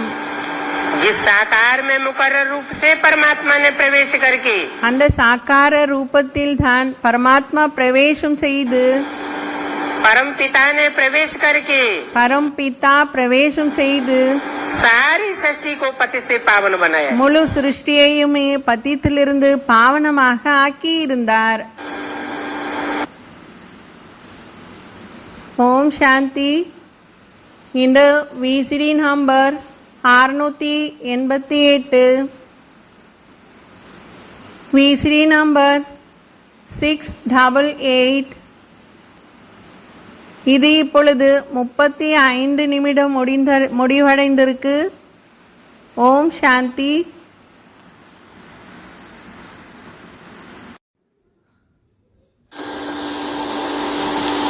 अभिमान एक ही शुद्ध होना चाहिए. ஓம் சாந்தி. விசிறி நம்பர் 688, விசிறி நம்பர் 688. பாபா சொல்றாங்க, ஒரே ஒரு அபிமானம் மட்டும்தான் இருக்கணும். क्या? என்ன அபிமானம்? बाप को याद करने का. தந்தை நினைவு செய்வதற்கான அபிமானம் இருக்கணும். वो ये थोड़े ही जानते हैं कि जिस शिवलिंग की हम पूजा करते हैं वो क्या है. பாபா கேக்குறாங்க, சாது சந்நியாசிகள் எல்லாம் சிவலிங்கத்திற்கு பூஜை செய்யறாங்க, அதனுடைய அர்த்தம் என்ன? அப்படின்னு இது தெரிஞ்சிருக்காங்களா? वो शिवलिंग उस साकार की यादगार है। பாபா சொல்றாங்க சிவலிங்கம் சாக்காரனுடைய நினைவார்த்தம். जिस साकार में मुकर्रर रूप से परमात्मा ने प्रवेश करके அந்த சாக்கார ரூபத்தில் தான் நிராகாரர் சிவன் பிரவேசம் செய்து परम पिता ने प्रवेश करके பரம்பிதா பிரவேசம் செய்து सारी सृष्टि को पति से पावन बनाया है। முழு உலகத்தையும் பத்தியத்திலிருந்து பாவனமாக ஆக்கியிருந்தார். कह देते हैं नाम रूप से न्यारा है। சொல்லிட்டாங்க பெயர் ரூபத்திலிருந்து சிவன் அப்பாற்பட்டவர் அப்படின்னு சொல்லிட்டாங்க. अब दुनिया में ऐसी कोई चीज होती नहीं है। பகவான் பெயர் ரூபத்திலிருந்து அப்பாற்பட்டவர்னு சொல்லிட்டாங்க. பாபா சொல்றாங்க உலகத்தில் அப்படிப்பட்ட எந்த ஒரு பொருளுமே இல்ல जिसका नाम और रूप न हो। பெயரோ அல்லது ரூபமோ இல்லாதது ஒரு பொருளுமே கிடையாது. अगर नाम और रूप से न्यारा है ஒருவேளை பகவான் பெயர் ரூபத்திலிருந்து அப்பாற்பட்டவராக இருக்கிறார் என்றால் तो दुनिया को ज्ञान कैसे सुनावेगा? அவர் உலகத்திற்கு எப்படி ஞானத்தை கூற முடியும்? ज्ञान सुनाने के लिए तो मुख चाहिए। ஞானத்தை கூற வேண்டும் என்றால் அவருக்கு வாய் வேணும் இல்லையா? ये तो अंधश्रद्धा हो गई। இது பாபா சொல்றாங்க குருட்டு நம்பிக்கையாக ஆயிடுச்சு. मुसलमानों की तरह कि मुसलमान लोग कहते हैं अल्लाह मियाँ ने ये फरमाया। எப்படி முசல்மான்காரர்கள் கூட சொல்றாங்க இல்லையா, அல்லாமியா இதை படைத்தார், அல்லாமியா அதை படைத்தார். अरे फरमाया तो फरमाने के लिए मुख चाहिए ना। இப்படி படைப்பதற்கு ஞானத்தை கூறுவதற்கு வாய் என்பது வேண்டுமில்லவா? क्या ऊपर आकाश से आवाज आई? இல்லை என்றால் வானத்திலிருந்து அப்படியே குரல் ஒலி வெளியில் வருமா? फिर ये तो नाम रूप हो गया। அப்போ இதுதான் பெயர் ரூபமாக ஆயிடுச்சு. हीरे की चाहे पत्थर की बनाते हैं। பாபா சொல்றாங்க கல்லால உருவாக்கி இருக்காங்க. என்ன உருவாக்கி இருக்காங்க? லிங்கத்தை உருவாக்கி இருக்காங்க. तुम जब पहले पहले भक्ति शुरू किया लिंग, तुम जब पहले पहले भक्ति शुरू करते हो तो हीरे का बनाते हो। பாபா சொல்றாங்க முதலில் நீங்க எப்போ பக்தியை ஆரம்பம் செய்தீர்களோ அப்பொழுது லிங்கத்தில் வைரத்தை வைப்பதற்கு ஆரம்பம் செய்தீங்க. क्यों? ஏன்? सतो प्रधान थे तो हीरे का बनाते थे। ஏனென்றால் சத்தோ பிரதானமாக இருந்தது, அதனால் வைரத்தில் உருவாக்கினீங்க. अभी तमो प्रधान बने हो இப்பொழுது தமோ பிரதானமாக ஆகியிருக்காங்க. तो पत्थर का बनाते हो। அதனால்தான் கல்லால் இருக்கக்கூடிய லிங்கத்தை உருவாக்கிட்டீங்க. लोहे का बनाते हो। பிறகு இரும்பிலையும் உருவாக்குறீங்க. अभी तुम गरीब बन गए हो। பாபா சொல்றாங்க இப்போ நீங்க ஏழைகளாக ஆயிட்டீங்க. तो पत्थर का बनाते हैं। அதனால்தான் கல்லால உருவாக்குறீங்க. उस समय जब सतो प्रधान भक्ति करते थे उस समय हीरे का लंग 40-50 रुपए का होगा। उस समय जब सतो प्रधान भक्ति करते थे பாபா சொல்றாங்க எந்த சமயம் நீங்க சத்தோ பிரதானமான பக்தியை செய்திருந்தீங்களோ उस समय हीरे का लंग 40-50 रुपए का होगा। அந்த சமயம் லிங்கம் 5000-10,000 ரூபாய் உடையதாக இருந்திருக்கணும். इस समय तो उनका दाम 5-7 लाख रुपया होगा। ஆனால் அதனுடைய மடங்கு இப்போ 5-10 லட்சம் இப்போ ஆகியிருக்கும். ऐसे हीरे अभी मुश्किल से निकलते हैं। उस समय जब सतो प्रधान भक्ति करते थे, उस समय हीरे का लंग 40-50 रुपए का होगा। அதான் பாபா சொல்றாங்க, அந்த சமயம் இந்த சிவலிங்கம் வைரத்தால் ஆனது வெறும் 50 ரூபாய் இல்லைன்னா 100 ரூபாய் இவ்வளோதான் இருந்திருக்கணும். इस समय तो उनका दाम 5-7 लाख रुपया होगा। ஆனால் அதனுடைய மடங்கு இப்போ எவ்வளவு உயர்ந்திருக்கும்னா 5 லட்சம் 10 லட்சமாக உயர்ந்திருக்கும். ऐसे हीरे अभी मुश्किल से निकलते हैं। அப்படிப்பட்ட வைரங்கள் எல்லாம் இப்பொழுது ரொம்ப அரிதாக தான் கிடைக்கின்றது. पत्थर बुद्धि बन गए हैं, இப்பொழுது கல்லு புத்தியாக ஆயிட்டீங்க. तो पूजा भी पत्थर की करते हैं। அப்போ பூஜை கூட கல்லுக்கு தான் செய்யறீங்க. ज्ञान न होने के कारण, ஞானம் இல்லாததனுடைய காரணத்தினால். अभी तुम्हारी बुद्धि में तो ज्ञान है, இப்போ உங்களுடைய புத்தியில ஞானம் இருக்கு. कि कैसे परमपिता मुकर्रर रथ में जब प्रवेश करते हैं, எப்படி பரம்பிதா நிலையான ரதத்தில் பிரவேசம் செய்கிறார் என்ற उस समय सात्विक ज्ञान होता है। அந்த ஞானம் உங்ககிட்ட இருந்தது. ஏனென்றால் அந்த சமயம் உங்களுக்கு சாத்வீகமான புத்தி இருந்தது. दुनिया की हर चीज 4 अवस्थाओं से गुजरती है। அதனால்தான் பாபா சொல்றாங்க, உலகத்தினுடைய ஒவ்வொரு பொருளும் 4 ஸ்டேஜ்களை கண்டிப்பாக கடக்கும். ज्ञान भी 4 अवस्थाओं से पसार होता है। அதே போல ஞானம் கூட 4 நிலைகளை கடக்கும். एक के संग के रंग में रहने से அதுக்கு பாபா உதாரணம் சொல்றாங்க, ஒருவருடைய சங்கத்தில் நீங்க இருப்பதனுடைய காரணத்தினால் सात्विकता आती है। உங்களுக்கு சாத்வீக தன்மை என்பது ஏற்படும். फिर अनेकों का संग लगता है तो तामसी बनते जाते हैं। பிறகு அநேக பேர்களுடைய சங்கக்காரங்களை வந்தீங்கன்னா தாமசியாக ஆகிடுறீங்க.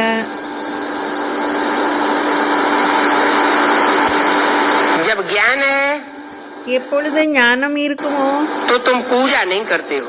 அப்பொழுது நீங்க பூஜைகள் செய்ய மாட்டீங்க. चैतन्य में है சைத்தன்யத்தில் உயிரோட்டத்தில் பகவான் இருக்காங்க. तो उनको तुम याद करते हो। உயிரோட்டத்தில் பகவான் இருக்கின்ற சமயத்தில் நீங்க அவரை நினைவு செய்றீங்க. किनको? शिव बाबा को। शिव बाबा ब्रह्मा में चैतन्य नहीं था। இப்போ சிவ பாபாவை நினைவு செய்றீங்க. பாபா கேக்குறாங்க, சிவன் தந்தை பிரம்ம பாபாவுக்குள் இருக்கும் பொழுது அவர் சைத்தன்ய ரூபத்தில் இல்லையா?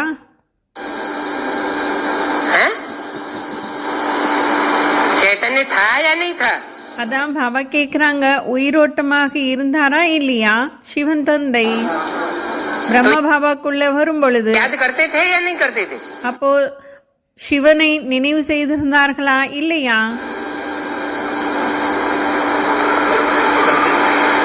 करते थे। நினைவு செஞ்சாங்க. तो याद वो ठीक थी क्या? அப்போ பாபா கேக்குறாங்க, பிரம்ம பாபாவுக்குள்ள சிவன் தந்தை நினைவு செஞ்சாங்க இல்லையா, இந்த நினைவு சரியானதா? उसे शिवलिंग कहे। அந்த நினைவை சிவலிங்கம் என்று கூற முடியுமா? जिस चैतन्य में எந்த சைத்தன்ய உடலில் சிவன் வந்திருக்கின்றாரோ बेसिक वाले ब्रह्मा कुमार कुमारी याद करते थे या करते हैं। பாபா சொல்றாங்க, அந்த காலத்தில் பிரம்மகுமாரிகள் சிவன் தந்தை உயிரோட்டம் இருக்கக்கூடிய பிரம்ம பாபாவுக்குள் வந்திருந்தார். அப்போ அவர்கள் நினைவு செய்து கொண்டிருந்தாங்க. उसे चैतन्य शिवलिंग कहे।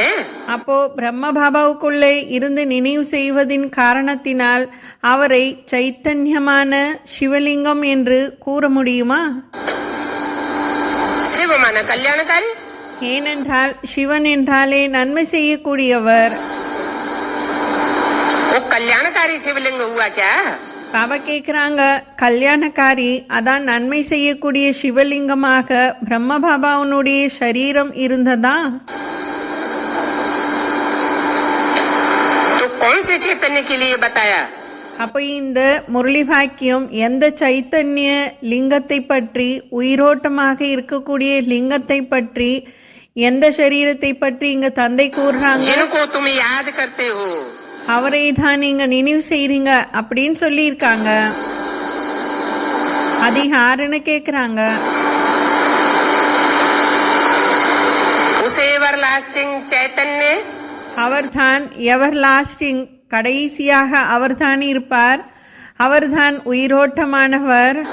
लिंग की बात है அதுதான் லிங்கமாக இருக்கும். जो सारे संसार का कल्याण करके जाता है. அவர் மூலமாக தான் முழு உலகத்திற்குமே நன்மை என்பதை செய்துவிட்டு திரும்பி செல்வார். ऐसे तो इब्राहिम बुद्ध क्राइस्ट भी आते हैं. ஆனா பாபா சொல்றாங்க, இப்படிதான் இப்ராஹிம், கிரைஸ்ட் போன்றவர்கள் எல்லாம் வந்தார்கள். ज्ञान सुनाकर चले जाते हैं. ஆனால் அனைவருமே ஞானத்தை கூறிவிட்டு திரும்பி சென்றுட்டாங்க. सारे संसार की सदगति तो ஆனால் नहीं और ही दुर्गति होती जाती है. ஆனால் முழு உலகத்திற்கும் அவர்கள் கூறிய ஞானத்தின் மூலமாக யாருக்கும் நன்மை என்பது ஏற்படல. மேலும் உலகமானது இன்னும் துர்க்கத்தில்தான் சென்று கொண்டிருக்கிறது. तुम जानते हो, உங்களுக்கு தெரியும், ऐसे चैतन्य को याद करने से तुम्हारे विकर्म विनाश होंगे. அப்படிப்பட்ட சைத்தன்யத்திற்குள் நீங்க நினைவு செய்தால்தான் உங்களுடைய விகர்மங்கள் எல்லாம் விநாசமாகும். जो तुमने विपरीत कर्म किए हैं, பாபா சொல்றாங்க, என்னெல்லாம் விபரீதமான காரியங்கள் செய்றீங்களோ, मैंने जो श्रीमत दी थी उस श्रीमत के विपरीत कर्म करने के कारण तुम्हारे पाप कर्म बने.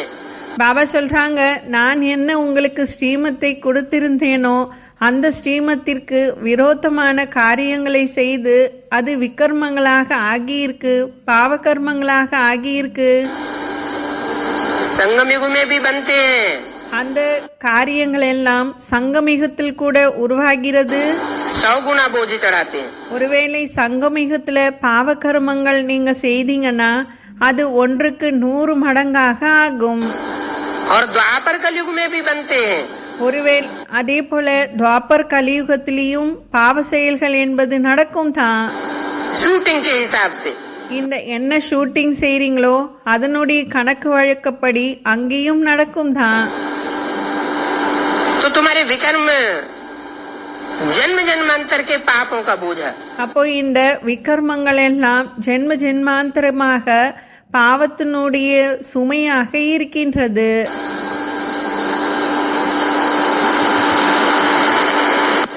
उनका विनाश हो जाता है. அதே அவைகள் எல்லாமே சைத்தன்ய லிங்கத்திற்குள் நாம் நினைவு செய்தால்தான் அது விநாசமே ஆகும். जब तुम्हारी बुद्धि में बैठता है இந்த விஷயம் உங்களுடைய புத்தியில எப்பொழுது அமருமோ, कि ऊंचते ऊंच वह बाप कौन है, உயர்ந்ததிலும் உயர்ந்த அப்படிப்பட்ட தந்தை யாரு, जिसकी याद करने मात्र से हमारे जन्म जन्मांतर के पाप भस्म हो जाते हैं. அவரை நினைவு செய்வதின் மூலமாக தான் நம்மளுடைய ஜென்ம ஜென்மாந்தரம் பாவம் என்பது பஸ்மமாகும். गाते भी हैं, हे बच्चों, அதற்காக பாடலும் பாடப்பட்டிருக்கு. प्राणी आत्मा को कहा जाता है. ஏ குழந்தைகளே மற்றும் பிராணிகளே, பிராணிகள் என்றால் ஆத்மாவுக்கு கூறப்படுகிறது. प्राण निकल गया, அதான் பிராணி அப்படிங்கிறதுக்கு தந்தை உதாரணம் சொல்றாங்க, அர்த்தத்தை சொல்றாங்க. பிராணி என்றால் பிராணன். பிராணன் எப்பொழுது உடலிலிருந்து வெளியேறி விடுகிறதோ फिर तो जैसे मुर्दा हो जाता है. அப்போ இந்த உடல் ஒரு பிணமாக ஆகிடும். आत्मा निकल जाती है. ஆத்மா வெளியேறி விடுகிறது. तो आत्मा अविनाशी है. அப்போ ஆத்மா தான் அழியாததாக இருக்கு, அவிநாசி. बाकी शरीर विनाशी है. பாக்கி சரீரம் அழியக்கூடியது. आत्मा जब शरीर में प्रवेश करती है, ஆத்மா எப்பொழுது சரீரத்திற்குள் பிரவேசம் செய்கிறதோ तो चैतन्य होता है. அப்போ உயிரோட்டமாக ஆகிறது. तो बाप कहते हैं, हे आत्मे, अपने अंदर जांच करो, ஆனால் தான் தந்தை கூறுகிறார், ஏ ஆத்மாக்களே, உங்களுக்குள்ள நீங்களே செக் பண்ணி பாருங்க. कहाँ तक बाप के संग के रंग से दैवी गुणों की धारणा हुई है. எப்போ எங்கு வரைக்கும் நீங்க தந்தையினுடைய சங்குக்காரங்கள் இருந்து கொண்டு உங்களுடைய தெய்வீக குணம் எவ்வளவு தூரம் வந்திருக்கின்றது என்பதை செக் பண்ணுங்க. कोई विकार तो नहीं रह गया. ஏதாவது விகாரங்கள் ஏதாவது நின்று விட்டதா? चोरी चकारी कोई आसुरी गुण तो नहीं है. திருடுறது, பொய் சொல்றது, இவைகளெல்லாம் அசுர குணங்கள் நம்ம கிட்ட இல்லதானே? अभी आसुरी कर्तव्य करने से फिर और ही गिर पड़ेंगे. பாபா சொல்றாங்க, இப்பொழுது நீங்க இந்த அசுர காரியங்களை எல்லாம் செய்தீங்கன்னா இன்னமும் போய் கீழே விழுவீங்க. क्योंकि यहाँ 100 गुना बोझा चढ़ जाता है. ஏனென்றால் இந்த சமயம் 100 மடங்கு பாவ சுமை என்பது ஏறும். फिर इतना दर्जा पा नहीं सकेंगे. பிறகு இந்த அளவுக்கு உயர்ந்த பதவியை அடையவே முடியாது.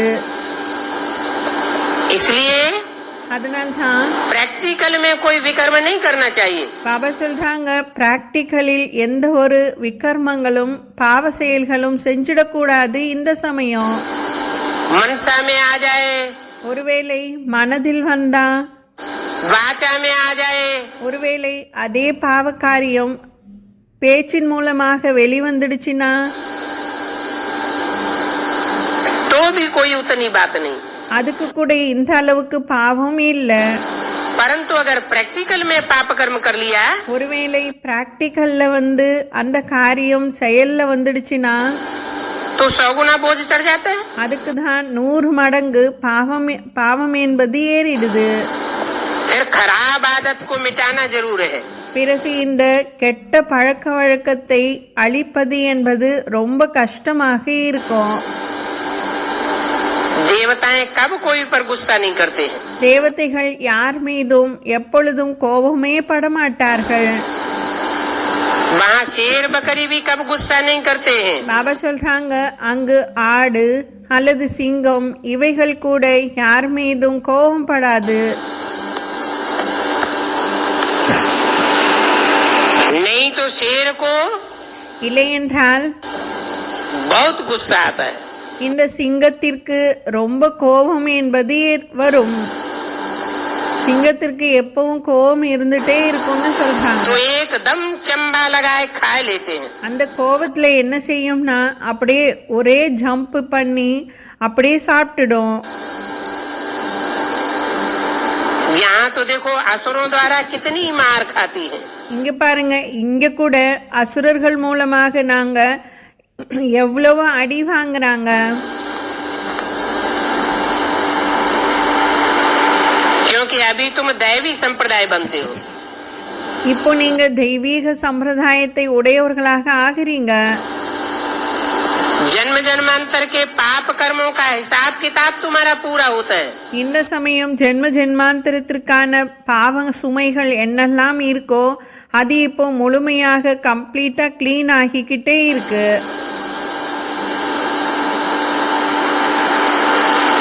तो मार भी खानी पड़ती है. அதனால் அடி வாங்க வேண்டியதாகவும் இருக்கும்.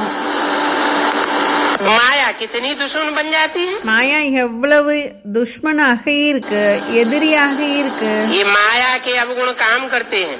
இந்த மாயாவினுடைய அவகுணங்கள் தான் இங்கு காரியத்துல நடக்குது.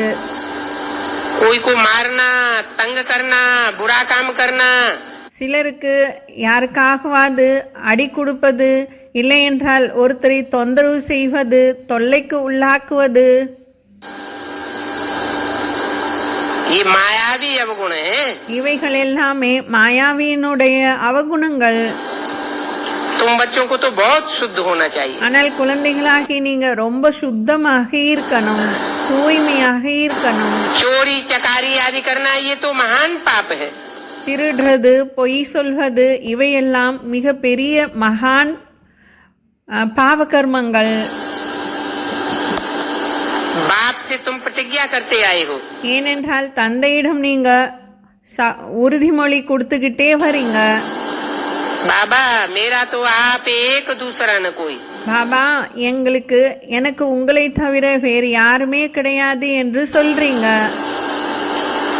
आप आवेंगे तो हम आपको ही याद करेंगे. நீங்க எப்பொழுது இங்கு வருவீங்களோ சிருஷ்டிக்கு, அப்ப நாங்க உங்களை தான் நினைவு செய்வேன். भक्ति मार्ग में सब मिल करके गाते हैं. பக்தி மார்க்கத்தில் எல்லோரும் ஒன்றாக இருந்து கொண்டு பாடலையும் இப்படி பாடுறீங்க. परंतु उनको ये पता थोड़ा ही है ஆனால் இவைகளெல்லாம் அவர்களுக்கு कि याद से क्या होता है. ஆனால் அவங்களுக்கு இதெல்லாம் தெரியுதா என்ன? நினைவு மூலமாக என்ன ஆகும்? वो भक्त लोग तो बाप को जानते ही नहीं है. அந்த பக்தர்களுக்கு தந்தையை பற்றியே தெரியாது. एक तरफ कहते हैं नाम रूप से न्यारा है, ஒரு சைடு சொல்லிட்டாங்க பெயர் ரூபத்திலிருந்து அப்பாற்பட்டவர் என்று. और दूसरी तरफ लिंग की पूजा करते हैं. இன்னொரு சைடு என்ன செய்யறாங்கன்னா லிங்கத்திற்கு போய் பூஜை செய்யறாங்க. लिंग की पूजा करते हैं तो कोई रूप है ना. பாபா கேக்குறாங்க, லிங்கத்தை போய் பூஜை செய்யறாங்க அப்படின்னா இதுவே ஒரு ரூபமாக இருக்கு இல்லையா, உருவம் இருக்கு இல்லையா? रूप से न्यारा कहाँ है. அப்போ உருவமற்றவராக எங்க இருக்கார்? உருவமற்றவர் அப்படின்னு उस சொல்லிட்டாங்க. रूप का भी नाम है शिवलिंग. மேலும் அந்த உருவத்திற்கும் பெயர் சிவலிங்கமாக இருக்கு. कल्याणकारी लिंग, அதுதான் நன்மை செய்யக்கூடிய லிங்கமாகவும் இருக்கு. तो वो जड़ है. ஆனால் அந்த லிங்கம் ஜடமாக இருக்கு. जरूर बाप चैतन्य में आया होगा. கண்டிப்பாக தந்தை உயிரோட்டத்தில் வந்திருக்கணும்.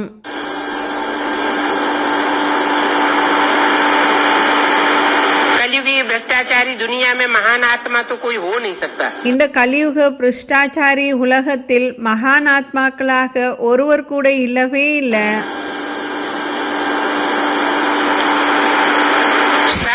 आपको भ्रष्टाचारी ही कहेंगे. பாபா சொல்றாங்க அதான் இருக்கவே முடியாது, அனைவரையும் பிரஷ்டாச்சாரிகள் அப்படின்னா தாழ்ந்த நடத்தை உடையவர்கள் என்று தான் கூற முடியும். देवताएं तो श्रेष्ठाचारी होते हैं. ஆனால் தேவதைகள் சிரேஷ்டாச்சாரிகளாக இருந்தாங்க.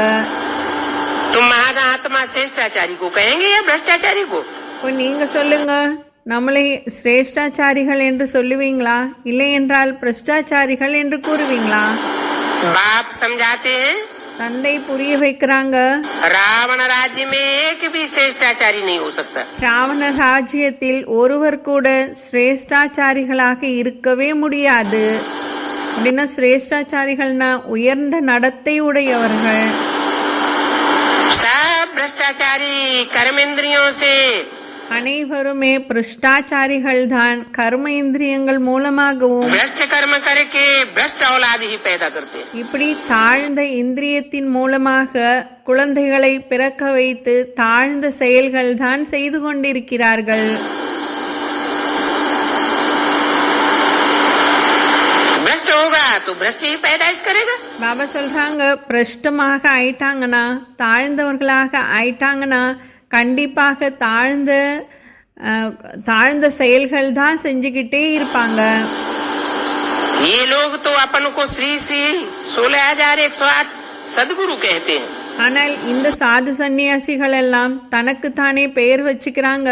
ஸ்ரீ ஸ்ரீ 108 ஜெகத்குரு மகாராஜ், 16,108 ஜெகத்குரு மகாராஜ்னு பெயர் வச்சுக்கிறாங்க. जैसे बाप तुम बच्चों को अपने से ऊंच बनाते हैं, எப்படி தந்தை கூட தன்னை விட தந்தை உங்களை குழந்தைகளை உயர்ந்தவர்களாக ஆக்குறாங்க இல்லையா, वैसे हुआ फिर बाप से भी ऊंचे अपने ऊपर टाइटल रख देते हैं. அவங்க எப்படி பண்ணிக்கிட்டாங்கன்னா தந்தை பகவானையும் விட தன்னை பகவானுக்கும் மேல போய் அப்படி உயர்ந்த பெயர்களை வச்சுக்கிறாங்க. कहते हैं दुनिया में जो मालाएं फेरी जाती हैं हर धर्म में, அப்போ உலகத்தில் மாலைகளை எல்லா தர்மங்களிலும் உருட்டிக்கிட்டே இருப்பாங்க. இந்த ருத்ராட்சமணி மாலையை उन श्रेष्ठ माला के मणकों को भी श्रेष्ठ बनाने वाले அந்த சிரேஷ்டமான மணி மாலைகளை சிரேஷ்டமான உருவாக்கக்கூடியவர் हम हैं. श्री सी 108। நாங்க தான் அவர்கள், நாங்க தான் இந்த சிரேஷ்டமான மணி மாலைகளையே நாங்க தான் உருவாக்குறோம் அப்படின்னு சொல்லி பெயர் வச்சுக்கிறாங்க. ஸ்ரீ ஸ்ரீ 16108 மகாராஜ் அப்படின்னு வச்சுக்கிறாங்க. अपने ऊपर टाइटल धरा लेते, தனக்கு தானே தன் மேலேயே டைட்டிலை எடுத்து வச்சுக்கிறாங்க. बाप तो कहते हैं, अर्थ सहित बताते हैं,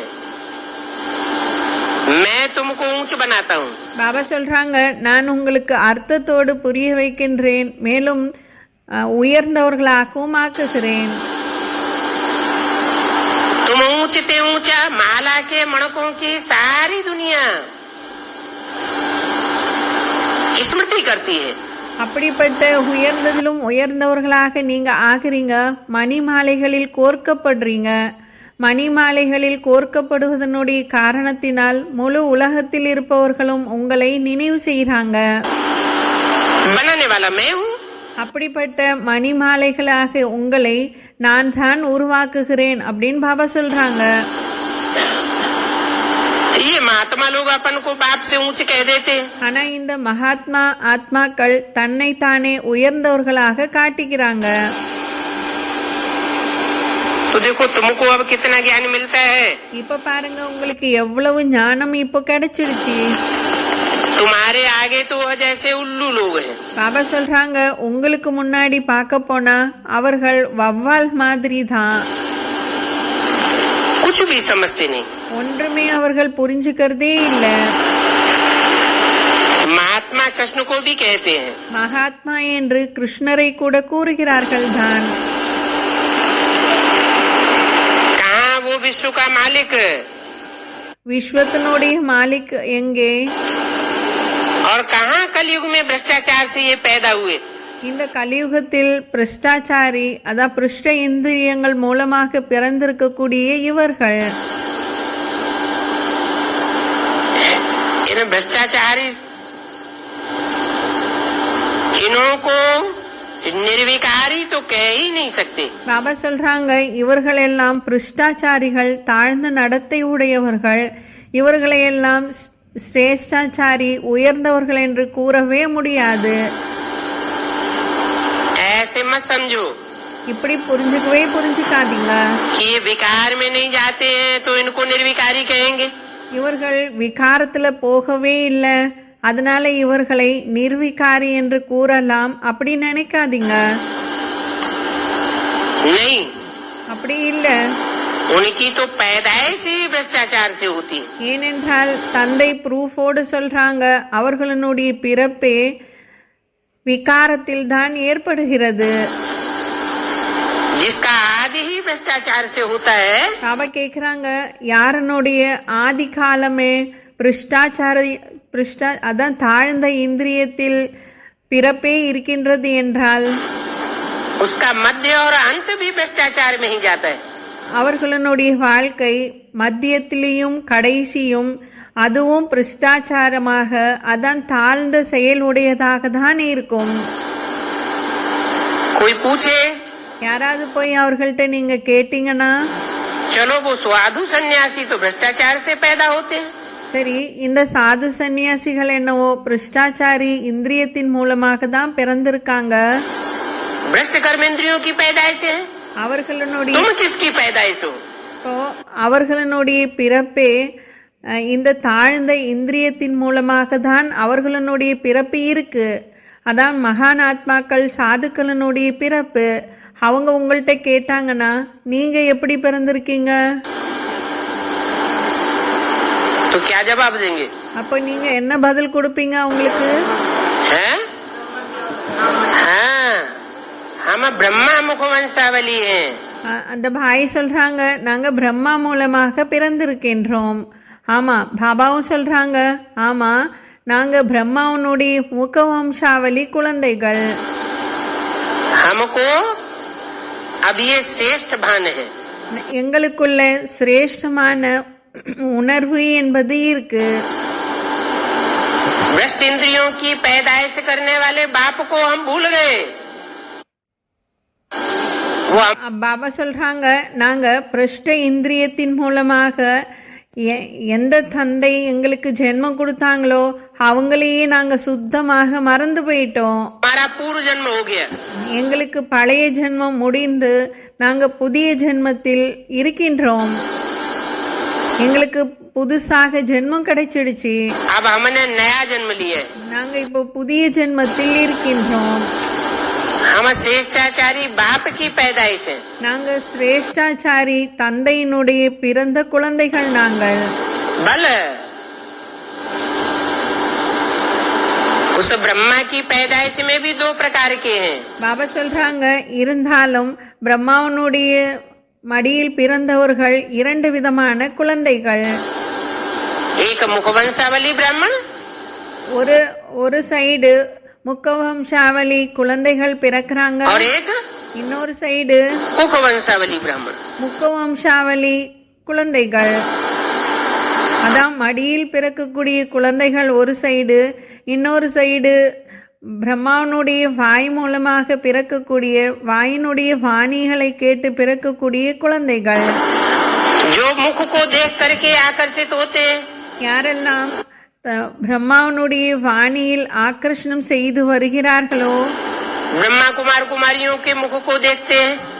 பிரம்மகுமார் குமாரிகளினுடைய ஞானத்தை மட்டும் கேட்பார்கள். अथवा ब्रह्मा के मुख को देखते हैं. அப்படின்னா பிரம்மாவனுடைய முகத்தை அல்லது வாணியை கேட்கிறாங்களோ, ब्रह्मा की गोद से प्रभावित है.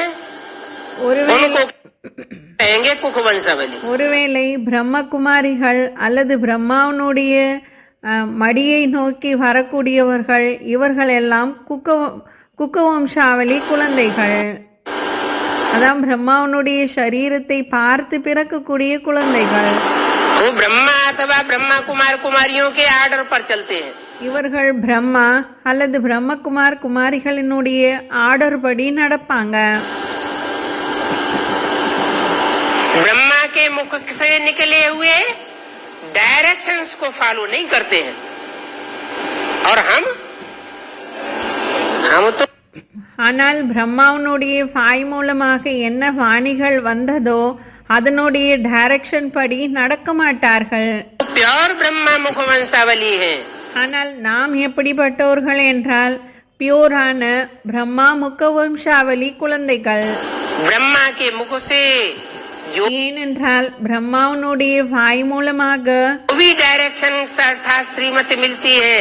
என்னெல்லாம் டைரக்ஷன்ஸ் ஸ்ரீமத்துகள் கிடைத்திருக்கின்றனவோ हम उस पर अपने जीवन को चलाने वाले हैं. நாங்கள் அதன்படிதான் எங்களுடைய வாழ்க்கையை நடத்தக்கூடியவர்கள். तो हम भ्रष्टाचारी बाप की औलाद नहीं है. இதன் காரணத்தினால்தான் நாங்கள் பிரஷ்டாச்சாரியாக இருக்கக்கூடிய அந்த தந்தைகளினுடைய குழந்தைகள் கிடையாது.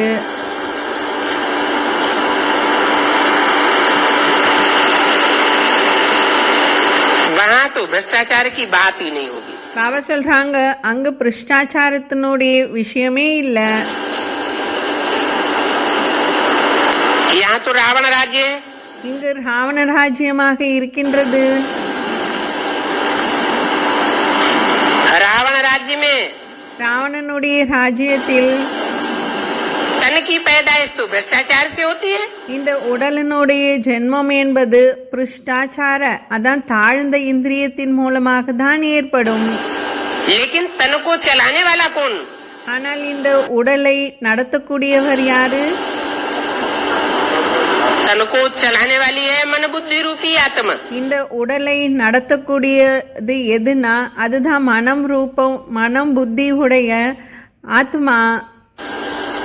तो हम अपनी मन बुद्धि रूपी आत्मा को बाप के प्रति अर्पण कर देते हैं. அப்போ நாங்க எப்படிப்பட்ட சிரேஷ்டாச்சாரிகளாக ஆகி இருக்கோம்னா அதுக்கு பாபா இங்க விளக்கம் சொல்றாங்க. நாங்க எங்களுடைய மனம் புத்தியை தந்தைக்கு முழுமையாக அர்ப்பணிச்சிட்டோம். ஏனென்றால் மனம் புத்தி தான் இந்த உடலையே நடத்தக்கூடியது அப்படின்னு பாபா விளக்கம் சொல்றாங்க. ये आत्मा இப்போ இந்த ஆத்மாவானது बाप की बन जाती है. தந்தைக்கு உடையவராக ஆகிவிடுகிறது. அதனால்தான் இது சிரேஷ்டாச்சாரியாக ஆயிடுது அப்படின்னு பாபா சொல்றாங்க. राम राज्य सतयुग को ராமராஜ்யத்தை சத்தியுகத்திற்கும் और रावण राज्य பிறகு कलयुग को कहा जाता है। ராவண ராஜ்யத்தை கலியுகத்துக்கும் கூறப்படுகிறது. यहाँ कोई सतयुग थोड़े ही है। பாபா சொல்றாங்க, இங்க என்ன சத்தியுகம் இருக்கின்றதா என்ன? जो मनुष्य पावन हो जाएंगे, மனிதர்கள் பாவனமாக ஆயிட்டாங்கன்னு சொல்ல முடியுமா?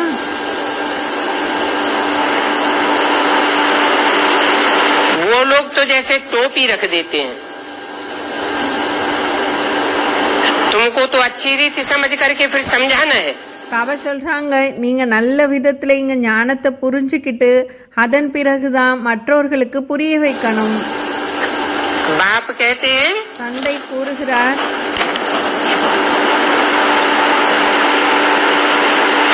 कि उनसे पूछो அவர்களிடம் நீங்க கேளுங்க, कि तुम ही जज करो நீங்களே இப்போ ஜட்ஜ் பண்ணிக்கோங்க. कि श्री कृष्ण जो छोटा बच्चा स्वर्ग का प्रिंस वो महात्मा है, பாபா கேக்குறாங்க, ஸ்ரீகிருஷ்ணன் அவர் மிகவும் சின்ன குழந்தை, சிறிய குழந்தை, மகாத்மா, या ये कलयुगी गुरु लोग महात्मा है? இல்லை என்றால் இந்த கலியுகத்துல இருக்கக்கூடிய மகாத்மாக்கள், சாது சந்நியாசிகள் அவர்கள் மகாத்மாக்களா? அதான் கிருஷ்ணன் மகாத்மாவா அல்லது கலியுகி குருக்கள் அவர்கள் மகாத்மாவா அப்படின்னு கேக்குறாங்க. 3067 की वाणी का दूसरा पेज। महान कर्म करने वाले को महात्मा कहा जाता है।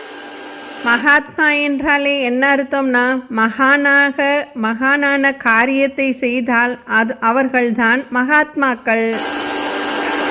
वो श्री कृष्ण कोई विकार से पैदा नहीं होता है। இந்த ஸ்ரீகிருஷ்ணன் அவர் விகாரத்தில் போய் பிறக்கவே இல்லை. वो तो है ही निर्विकारी दुनिया। அவருடைய பிறப்பு விகாரத்திலே இல்ல, அந்த உலகமே நிர்விகாரியான உலகம். निर्विकारी को बहुत टाइटल दे सकते हैं। நிர்விகாரிகளுக்கு மிக பெரிய டைட்டில் கொடுக்க முடியும். विकारी का क्या टाइटल है? பாபா கேக்குறாங்க, விகாரிகளுக்கு போய் என்ன டைட்டில் கொடுக்க முடியும்? तुम्हारा एक गीत भी है, உங்களுக்கான பாடலே இருக்கு, मेहतर उनसे बेहतर है जो खाते मेहनत का खाना। இப்படி இந்த ரோடு இதெல்லாம் பெருக்குறாங்க இல்லையா, மெஹத்தர்னு சொல்லுவாங்க, அதான் தோட்டி, இவர்கள் உழைச்சு தான் சாப்பிடுவாங்க. அதான் பாத்ரூம் கழுவுவாங்க இல்லையா, அவங்களுக்காக பாபா சொல்றாங்க. गुरु लोग तो मुफ्त में खाते रहते हैं। ஆனால் குருக்கள் பாருங்க, அவங்க அப்படியே ஃப்ரீயா சாப்பிடுறாங்க. இவங்க உழைச்சி சாப்பிடுறாங்க, அவங்க உழைக்காமலே சாப்பிட்டுட்டு இருக்காங்க. खाते भी मुफ्त का है और बाप से बेमुख भी कर देते हैं। சாப்பிடுறது கூட ஒன்னும் உழைக்காம சாப்பிடுறாங்க, மேலும் செய்யக்கூடிய செயல்களும் என்ன செஞ்சிடுறாங்க, பகவானிடமிருந்து அனைவரையும் பிரிச்சிடுறாங்க, தன் பக்கமாக திருப்பிடுறாங்க. उनके पास देखो कितने पैसे रहते हैं। பாருங்க, அவங்க பக்கமாக அனைவரையும் திருப்பி எவ்வளவு இப்ப அவர்களிடம் பைசா வந்து சேர்ந்திருக்கு. गवर्नमेंट चाहे तो उन गुरुओं को भी पकड़ सकती है, पकड़ती भी है। பாபா சொல்றாங்க, கவர்மெண்ட் வேண்டுமென்றால் அந்த குருக்களை போய் பிடிக்கலாம், பிடிச்சுக்கிட்டும் இருக்காங்க தான். तुम तो कहते हो हमने तो घर बाहर छोड़ा है, ஆனா நீங்க சொல்லிட்டீங்க நாங்க வீடு வாசல விட்டுட்டோம். फिर तुम इतना धन क्यों रखते हो? அதான் சாது சன்னியாசிகள் சொல்லிக்கிட்டு இருக்காங்க, நாங்க வீடு வாசல விட்டுட்டோம்னு. பாபா கேக்குறாங்க, அப்ப எதுக்கு இவ்வளவு செல்வங்கள் உங்ககிட்ட இருக்கு, எதுக்கு பணம் பைசாலாம் வச்சிருக்கீங்க? आगे यह गुरु लोग तो घर घर जाकर भिक्षा लेते थे। இதுக்கு முன்னாடி இந்த குருக்கள் எப்படி இருந்தாங்கன்னா, வீடு வாசலுக்கு போய் ஒவ்வொரு வீடாக பிக்ஷை எடுத்துக்கிட்டு இருந்தாங்க. पैसा कब नहीं मांगते थे। இப்படி உணவுக்காக தான் போகுவாங்களே தவிர பைசா யாரிடமும் வாங்கவே மாட்டாங்க ஒரு காலத்தில். अभी तो देखो इनके पास कितने पैसे हैं। ஆனா இப்ப பாருங்க, இவர்களிடம் எவ்வளவு பைசாக்கள். बहुत साहूकार है। ரொம்ப பெரிய பணக்காரர்களாக ஆகியிருக்காங்க இந்த சாது சன்னியாசிகள். इतने तो साहूकार हैं कि गवर्नमेंट को भी मदद करते रहते हैं। எவ்வளவு பெரிய பணக்காரர்களாக இந்த சாது சன்னியாசிகள் ஆகியிருக்காங்கன்னா, அவங்க இன்னைக்கு கவர்மெண்ட்டுக்கே உதவி செய்யறாங்க. இந்த செல்வத்தை கொடுத்து कहीं हॉस्पिटल खुलवाएंगे, அப்படின்னா பாபா அதுக்கு உதாரணம் சொல்றாங்க. கவர்மெண்ட்டுக்கு எப்படி ஹெல்ப் பண்றாங்கன்னா இவங்க சில இடத்துல ஹாஸ்பிட்டல ஓபன் செய்யறாங்க, कहीं रेलवे स्टेशन बनवाएंगे, சில இடத்துல ரயில்வே ஸ்டேஷனையே உருவாக்குறாங்க, कहीं धर्मशालाएं बनवाएंगे. சில இடத்துல தர்மசாலாக்களை உருவாக்குறாங்க. कितना दान में देते हैं. அப்ப எவ்வளவு தானமாக கவர்மெண்ட்டுக்கு ஹெல்ப் பண்றாங்க. ये भी तो चालाकी है ना. பாபா சொல்றாங்க இது கூட ஒரு தந்திரமான விஷயம் இருக்கு இல்லையா. भीख मांग करके भक्ति करना, அதான் பிச்சை எடுத்து எடுத்து பக்தி செய்வது. ये सभी भ्रष्टाचारी है. பாபா சொல்றாங்க இவர்கள் அனைவருமே பிரஷ்டாச்சாரிகள் தான், அதான் தாழ்ந்த நடத்தை உடையவர்கள் தான். भ्रष्टाचारी तो एक बाप ही बनाते हैं. சிரேஷ்டாச்சாரியாக ஒரே ஒரு தந்தை தான் உருவாக்க முடியும். वो बाप है सबसे ऊंचे से ऊंचे. பாபா சொல்றாங்க அப்படிப்பட்ட தந்தை தான் அனைவரையும் விட உயர்ந்ததிலும் உயர்ந்தவராக இருக்கிறார். जब सबसे ऊंचे से ऊंचे कहा जाता है, ஏனென்றால் எல்லாரையும் விட உயர்ந்ததிலும் உயர்ந்தவர் என்று எப்பொழுது அழைக்கப்படுகிறாரோ तो क्या निराकार बिंदी की बात है? அப்ப இது என்ன நிராகாரர் ஒரு புள்ளியினுடைய விஷயமா? बिंदी ऊंचे से ऊंचे होती है क्या? பாபா கேக்குறாங்க ஒரு புள்ளி உயர்ந்ததிலும் உயர்ந்ததாக ஆகுமா? बिंदी बिंदी आत्मा तो सब एक जैसे. புள்ளி புள்ளியாக இருக்கக்கூடிய ஆத்மாக்கள் அனைவரும் ஒரே மாதிரி தான் இருக்காங்க. ऊंचे से ऊंचे कहा जाता है, इस दुनिया की बात है. பாபா சொல்றாங்க உயர்ந்ததிலும் உயர்ந்தது என்றது விஷயங்கள் எல்லாம் இந்த உலகத்தை சேர்ந்தது. ऊंचे से ऊंचे कर्म करने वाले को ऊंचे और नीचे कर्म करने वाले को. அப்படின்னா பாபா சொல்றாங்க இதுக்கு என்ன அர்த்தம்னா உயர்ந்ததிலும் உயர்ந்த காரியங்கள் செய்யறாங்கன்னா அவங்க உயர்ந்ததிலும் உயர்ந்தவர்கள் என்று கூற முடியும். அதே போல नीचे कहा जाता है. தாழ்ந்ததிலும் தாழ்ந்த காரியம் செய்யறாங்கன்னா அவர்களை தாழ்ந்த நடத்தை உடையவர்கள் என்று சொல்லணும். और तो सभी मनुष्य पार्टधारी है. மேலும் இங்கு இருப்பவர்கள் அனைவருமே பார்ட்டுதாரிகள் தான். सबको पार्ट में जरूर आना पड़े. பாபா சொல்றாங்க அனைவரும் கண்டிப்பாக பார்ட்ல வந்து நடிச்சுதான் ஆகணும், பார்ட் செய்துதான் ஆகணும். भगवान भी आकर के पार्ट बजाता है. அதே போல பகவான் வந்து கூட அவரும் பார்ட் செய்கிறார் தான். सतयुग है श्रेष्ठ मनुष्यों की दुनिया. சத்தியுகம் என்பது சிரேஷ்ட மனிதர்களினுடைய உலகம். वहाँ मनुष्य के संग के रंग में रहने वाले जानवर भी सब श्रेष्ठ होते हैं. பாபா சொல்றாங்க அங்க இருக்கக்கூடிய மனிதர்கள் அவங்களோடு அதான் தேவதைகளோடு இருப்பவர்கள் எல்லாம் அவங்க கூட சங்கக்காரங்கள இருக்கக்கூடிய உயிரினங்கள் கூட அது கூட சிரேஷ்டமானதாக தான் இருக்கும். जानवर भी कोई भ्रष्ट कर्म पाप आदि नहीं करते हैं. அப்படின்னா பாபா சொல்றாங்க அங்க இருக்கக்கூடிய விலங்குகள் கூட பாவமான காரியங்கள் எதுவும் செய்யாது. पाप कर्म से पैदा नहीं होते हैं. மேலும் பாவமான செயல்கள் மூலமாக அதான் தாழ்ந்த இந்திரியத்தின் மூலமாக பிறப்பு என்பதே இருக்காது. वहाँ कोई माया रावण ही नहीं होता. மேலும் பாபா சொல்றாங்க அங்கு மாயா ராவணனே இருக்க மாட்டான். वहाँ ऐसा कोई तमोगुणी जानवर भी नहीं होता. மேலும் அங்கு எந்த ஒரு தமோ குணியான விலங்குகளே இருக்காது. तुमको मालूम है உங்களுக்கு தெரியும் मोर और डेल है, वो विकार से बच्चा पैदा नहीं करता है. பாபா சொல்றாங்க இந்த மயில்கள் எப்படி இருக்கும்னா அது விகாரத்துல குழந்தையை பெத்தெடுக்காது. அதான் தாழ்ந்த இந்திரியத்தின் மூலமாக கனெக்ஷன்ல வந்து குழந்தைகளை பிறக்க வைக்காது. उनका आंसू पीता है. அந்த ஆண் மயிலினுடைய கண்ணீரை பெண் மயில் குடிக்கும். तो उनको डेल धारण कर लेती है. அப்போ அந்த பெண் மயில் கர்ப்பத்தை தரிக்கும். इसलिए भारतवर्ष में मोर को नेशनल बर्ड कहते हैं। அதனால்தான் பாரதத்தில் இந்த மயிலை நேஷனல் பேர்டு அப்படின்னு அறிவிச்சிருக்காங்க. ஏனென்றால் அதனிடம் விகாரம் இல்லை இல்லையா? ये मिसाल के लिए आज भी ये पक्षी मौजूद है। பாபா சொல்றாங்க, பகவானுக்கு ஒரு உதாரணத்தை காட்டுவதற்காக இன்றைக்கு கூட கலியுகத்துல கூட இந்த மயில் என்பது விகாரம் இல்லாத ஒரு மயில் என்பது இருக்கு. தந்தை உதாரணமாக உலகத்திற்கு காட்டுவதற்கு. नहीं तो कोई कहे ऐसा हो नहीं सकता। இல்லை என்றால் பாருங்க, உலகத்தில் இருப்பவர்கள் கேள்வி கேட்பாங்க, இப்படிலாம் விகாரம் இல்லாமல் இருக்கவே முடியாது அப்படிதான் சொல்லுவாங்க. तो सतयुग में भी विकार का नाम निशान नहीं होता। அதே போலதான் சத்தியுகத்துல கூட விகாரத்தினுடைய பெயர் அடையாளமே இருக்காது. मोर का पंख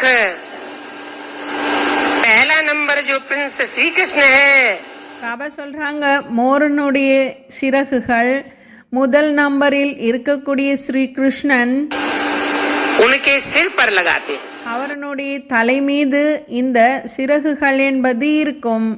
அதான் மயிலினுடைய இறக்கைகள். மயில் இறகை வச்சிருப்பாங்க கிருஷ்ணனுடைய தலை பீடத்தில். सिर पर क्या धारण कराते हैं? मोर की पूंछ। பாபா சொல்றாங்க, தலைமையில என்ன வச்சிருப்பாரு கிருஷ்ணர்னா மயிலினுடைய வால். पूंछ कैसी है? पूंछ माना देह अभिमानी की पूंछ। வாலு அப்படின்னு சொல்றாங்க இல்லையா, ரெக்கைகள் வாலுன்னு சொல்லப்பட்டிருக்கு இல்லையா. இப்போ இந்த வால் அப்படிங்கறதுக்கு பாபா இங்க எக்ஸ்பிளைன் பண்றாங்க, தேக அபிமானம் என்ற வால். कैसी है?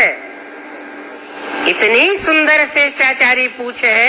இது எவ்வளவு அழகான சிரேஷ்டாச்சாரி வாலாக இருக்குன்னா कि कृष्ण उसको अपने सर के ऊपर धारण करता है। அவ்வளவு சிரேஷ்டமாக இருக்கு அப்படிங்கறதுக்காக தான் ஸ்ரீ கிருஷ்ணர் அதை எடுத்து தன் தலைமையிலே வச்சுக்கிறாரு. कोई तो रहस्यमयी बात होगी ना। பாபா கேக்குறாங்க, இதுல ஏதாவது இப்படி ரகசியமான விஷயம் இருக்கணும் இல்லையா? जो भारत का नेशनल बर्ड बनाया गया है, कृष्ण के सर माथे पर मयूर पंख लगाते हैं। இப்போ ரெண்டு விஷயத்த பாபா சொல்றாங்க. மயிலினுடைய இறகை கிருஷ்ணரனுடைய தலைமையிலும் ஏத்தி வச்சுக்கிறாரு. அதே போல மயிலையே நேஷனல் பேர்டாகவும் பாரதத்தினுடைய கவர்மெண்ட் ஏத்துக்கிட்டு இருக்கு. இப்போ இதுக்கான ரகசியம் என்னன்னு பாபா கேக்குறாங்க. ஏதாவது ரகசியம் இருக்கணும் இல்லையான்னு சொல்றாங்க. तो ये सब बातें बाप रिफाइन करके समझाते हैं। இந்த விஷயத்தை எல்லாம் தந்தை ரீஃபைண்ட் பண்ணி நமக்கு சொல்றாங்க. அதான் வடிகட்டி சொல்றாங்க. वहाँ बच्चे पैदा ही कैसे होते हैं वो किसी को पता नहीं। பாபா சொல்றாங்க, அங்கு குழந்தைகளுடைய பிறப்பே எப்படி இருக்கும் இதை பற்றி யாருக்கும் எதுவுமே தெரியாது. वो भी तुम जानते हो। அந்த பிறப்பு எப்படி இருக்கும் அப்படிங்கிறது குழந்தைகளாகி உங்களுக்கு தெரியும்.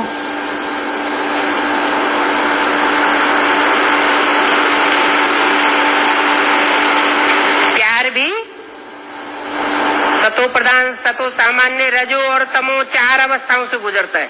பாபா சொல்றாங்க, அன்பு கூட என்ன ஆகும்னா சத்தோ சாமான்யம், சத்தோ பிரதானம், இப்படி 4 நிலைகளை அன்பு கூட கடந்து வரும்.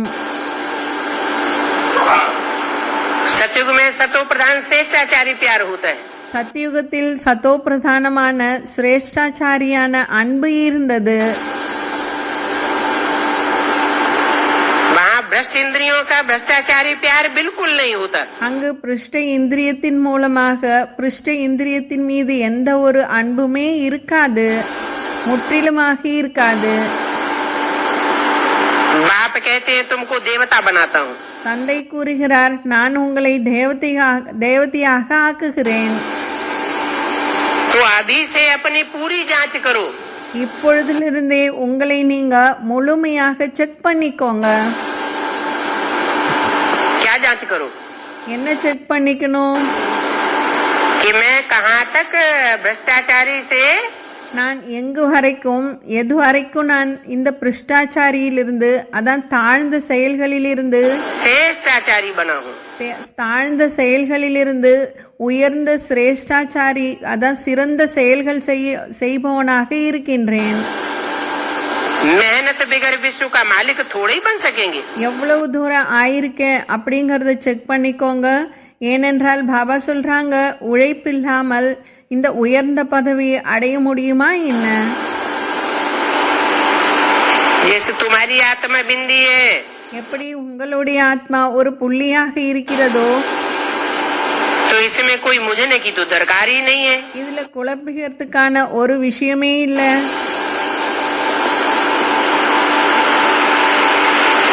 कि बाप भी बिंदी है या नहीं है, பாபா சொல்றாங்க, இதுல குழம்பிக்கிறதுக்கு கன்ஃபியூஸ் பண்ணிக்கிறதுக்கு ஒன்றுமே விஷயமே இல்ல.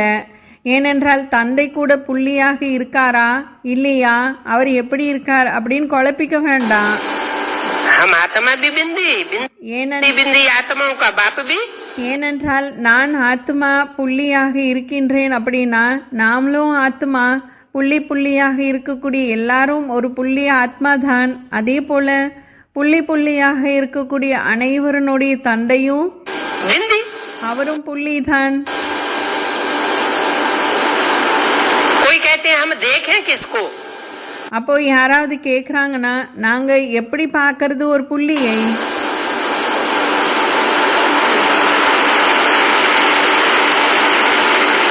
याद करने के लिए हम किसको देखें?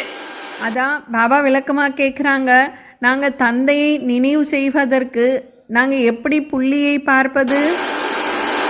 क्योंकि जब कोई की याद की जाती है तो रूप सामने आ जाता है। ஏனென்றால் யாரையாவது நினைவு செய்யணும் அப்படின்னா அவங்களுடைய ரூபம் கண்ணெதிரில வரணும். माँ बच्चे को याद करती है तो बच्चे, அப்ப அதுக்கு பாபா உதாரணம் சொல்றாங்க, ஒரு தாய் தன்னுடைய குழந்தையை நினைவு செய்யணும் அப்படின்னா தன்னுடைய குழந்தையினுடைய ரூபம் கண்ணெதிரில வரணும். रूप सामने आता है। बच्चा बाप को याद करता है तो बाप का रूप सामने आता है। அதே போல குழந்தை தந்தையை நினைவு செய்யணும் அப்படின்னா தந்தையினுடைய முகம் தோற்றம் இதெல்லாம் கண்ணெதிரில வரும். அப்போ நினைவு செய்யும். तो कोई पूछते हैं कि हम किसको देखें? அப்போ சிலர் கேக்குறாங்க, நாங்க யாரதான் பார்க்கணும்? அதான் சிவனை எப்படி பார்க்கணும்னு, याद में அதான் நினைவுல எப்படி சிவனை நாங்க பார்க்கறதுன்னு கேக்குறாங்க. बाप कहते हैं தந்தை கூறுகிறார், देखने वालों की तो तुमने बहुत पूजा की। பாபா சொல்றாங்க, நீங்க யார பாக்குறீங்களோ பார்க்கக்கூடியவங்களாக இருக்கீங்களோ அவருக்காக நீங்க ரொம்ப பூஜை செஞ்சிருக்கீங்க. फायदा तो कुछ भी नहीं हुआ। ஆனால் அவர் எந்த சமயம் நீங்க பூஜை செஞ்சீங்களோ அப்ப எந்த ஒரு பலனும் உங்களுக்கு கிடைக்கல. अभी जो यथार्थ रीति बात है वो मैं तुमको समझाता हूँ। ஆனால் நான் என்ன உண்மையான விஷயம் இருக்கின்றதோ அதை நான் இப்போ உங்களுக்கு புரிய வைக்கின்றேன்.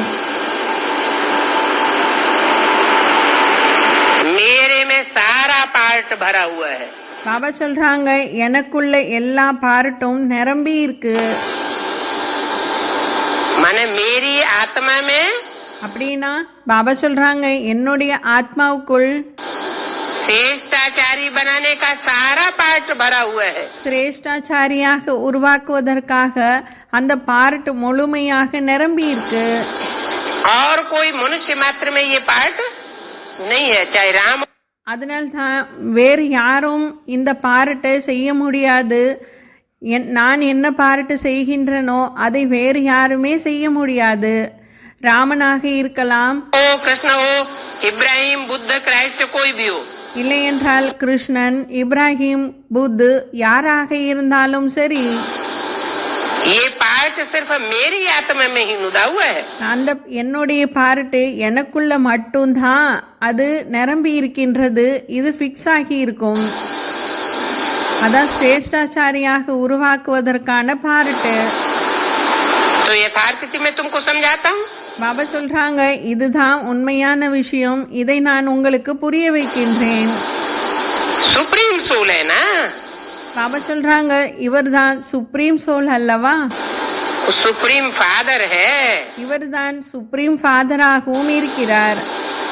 कोई भी बच्चा अपने लौकिक फादर को ऐसे नहीं कहेंगे। ஆனால் எந்த ஒரு லௌகிக்க குழந்தையும் தன்னுடைய லௌகிக்க தந்தையை இப்படி சொல்லவே முடியாது. कैसे? எப்படி?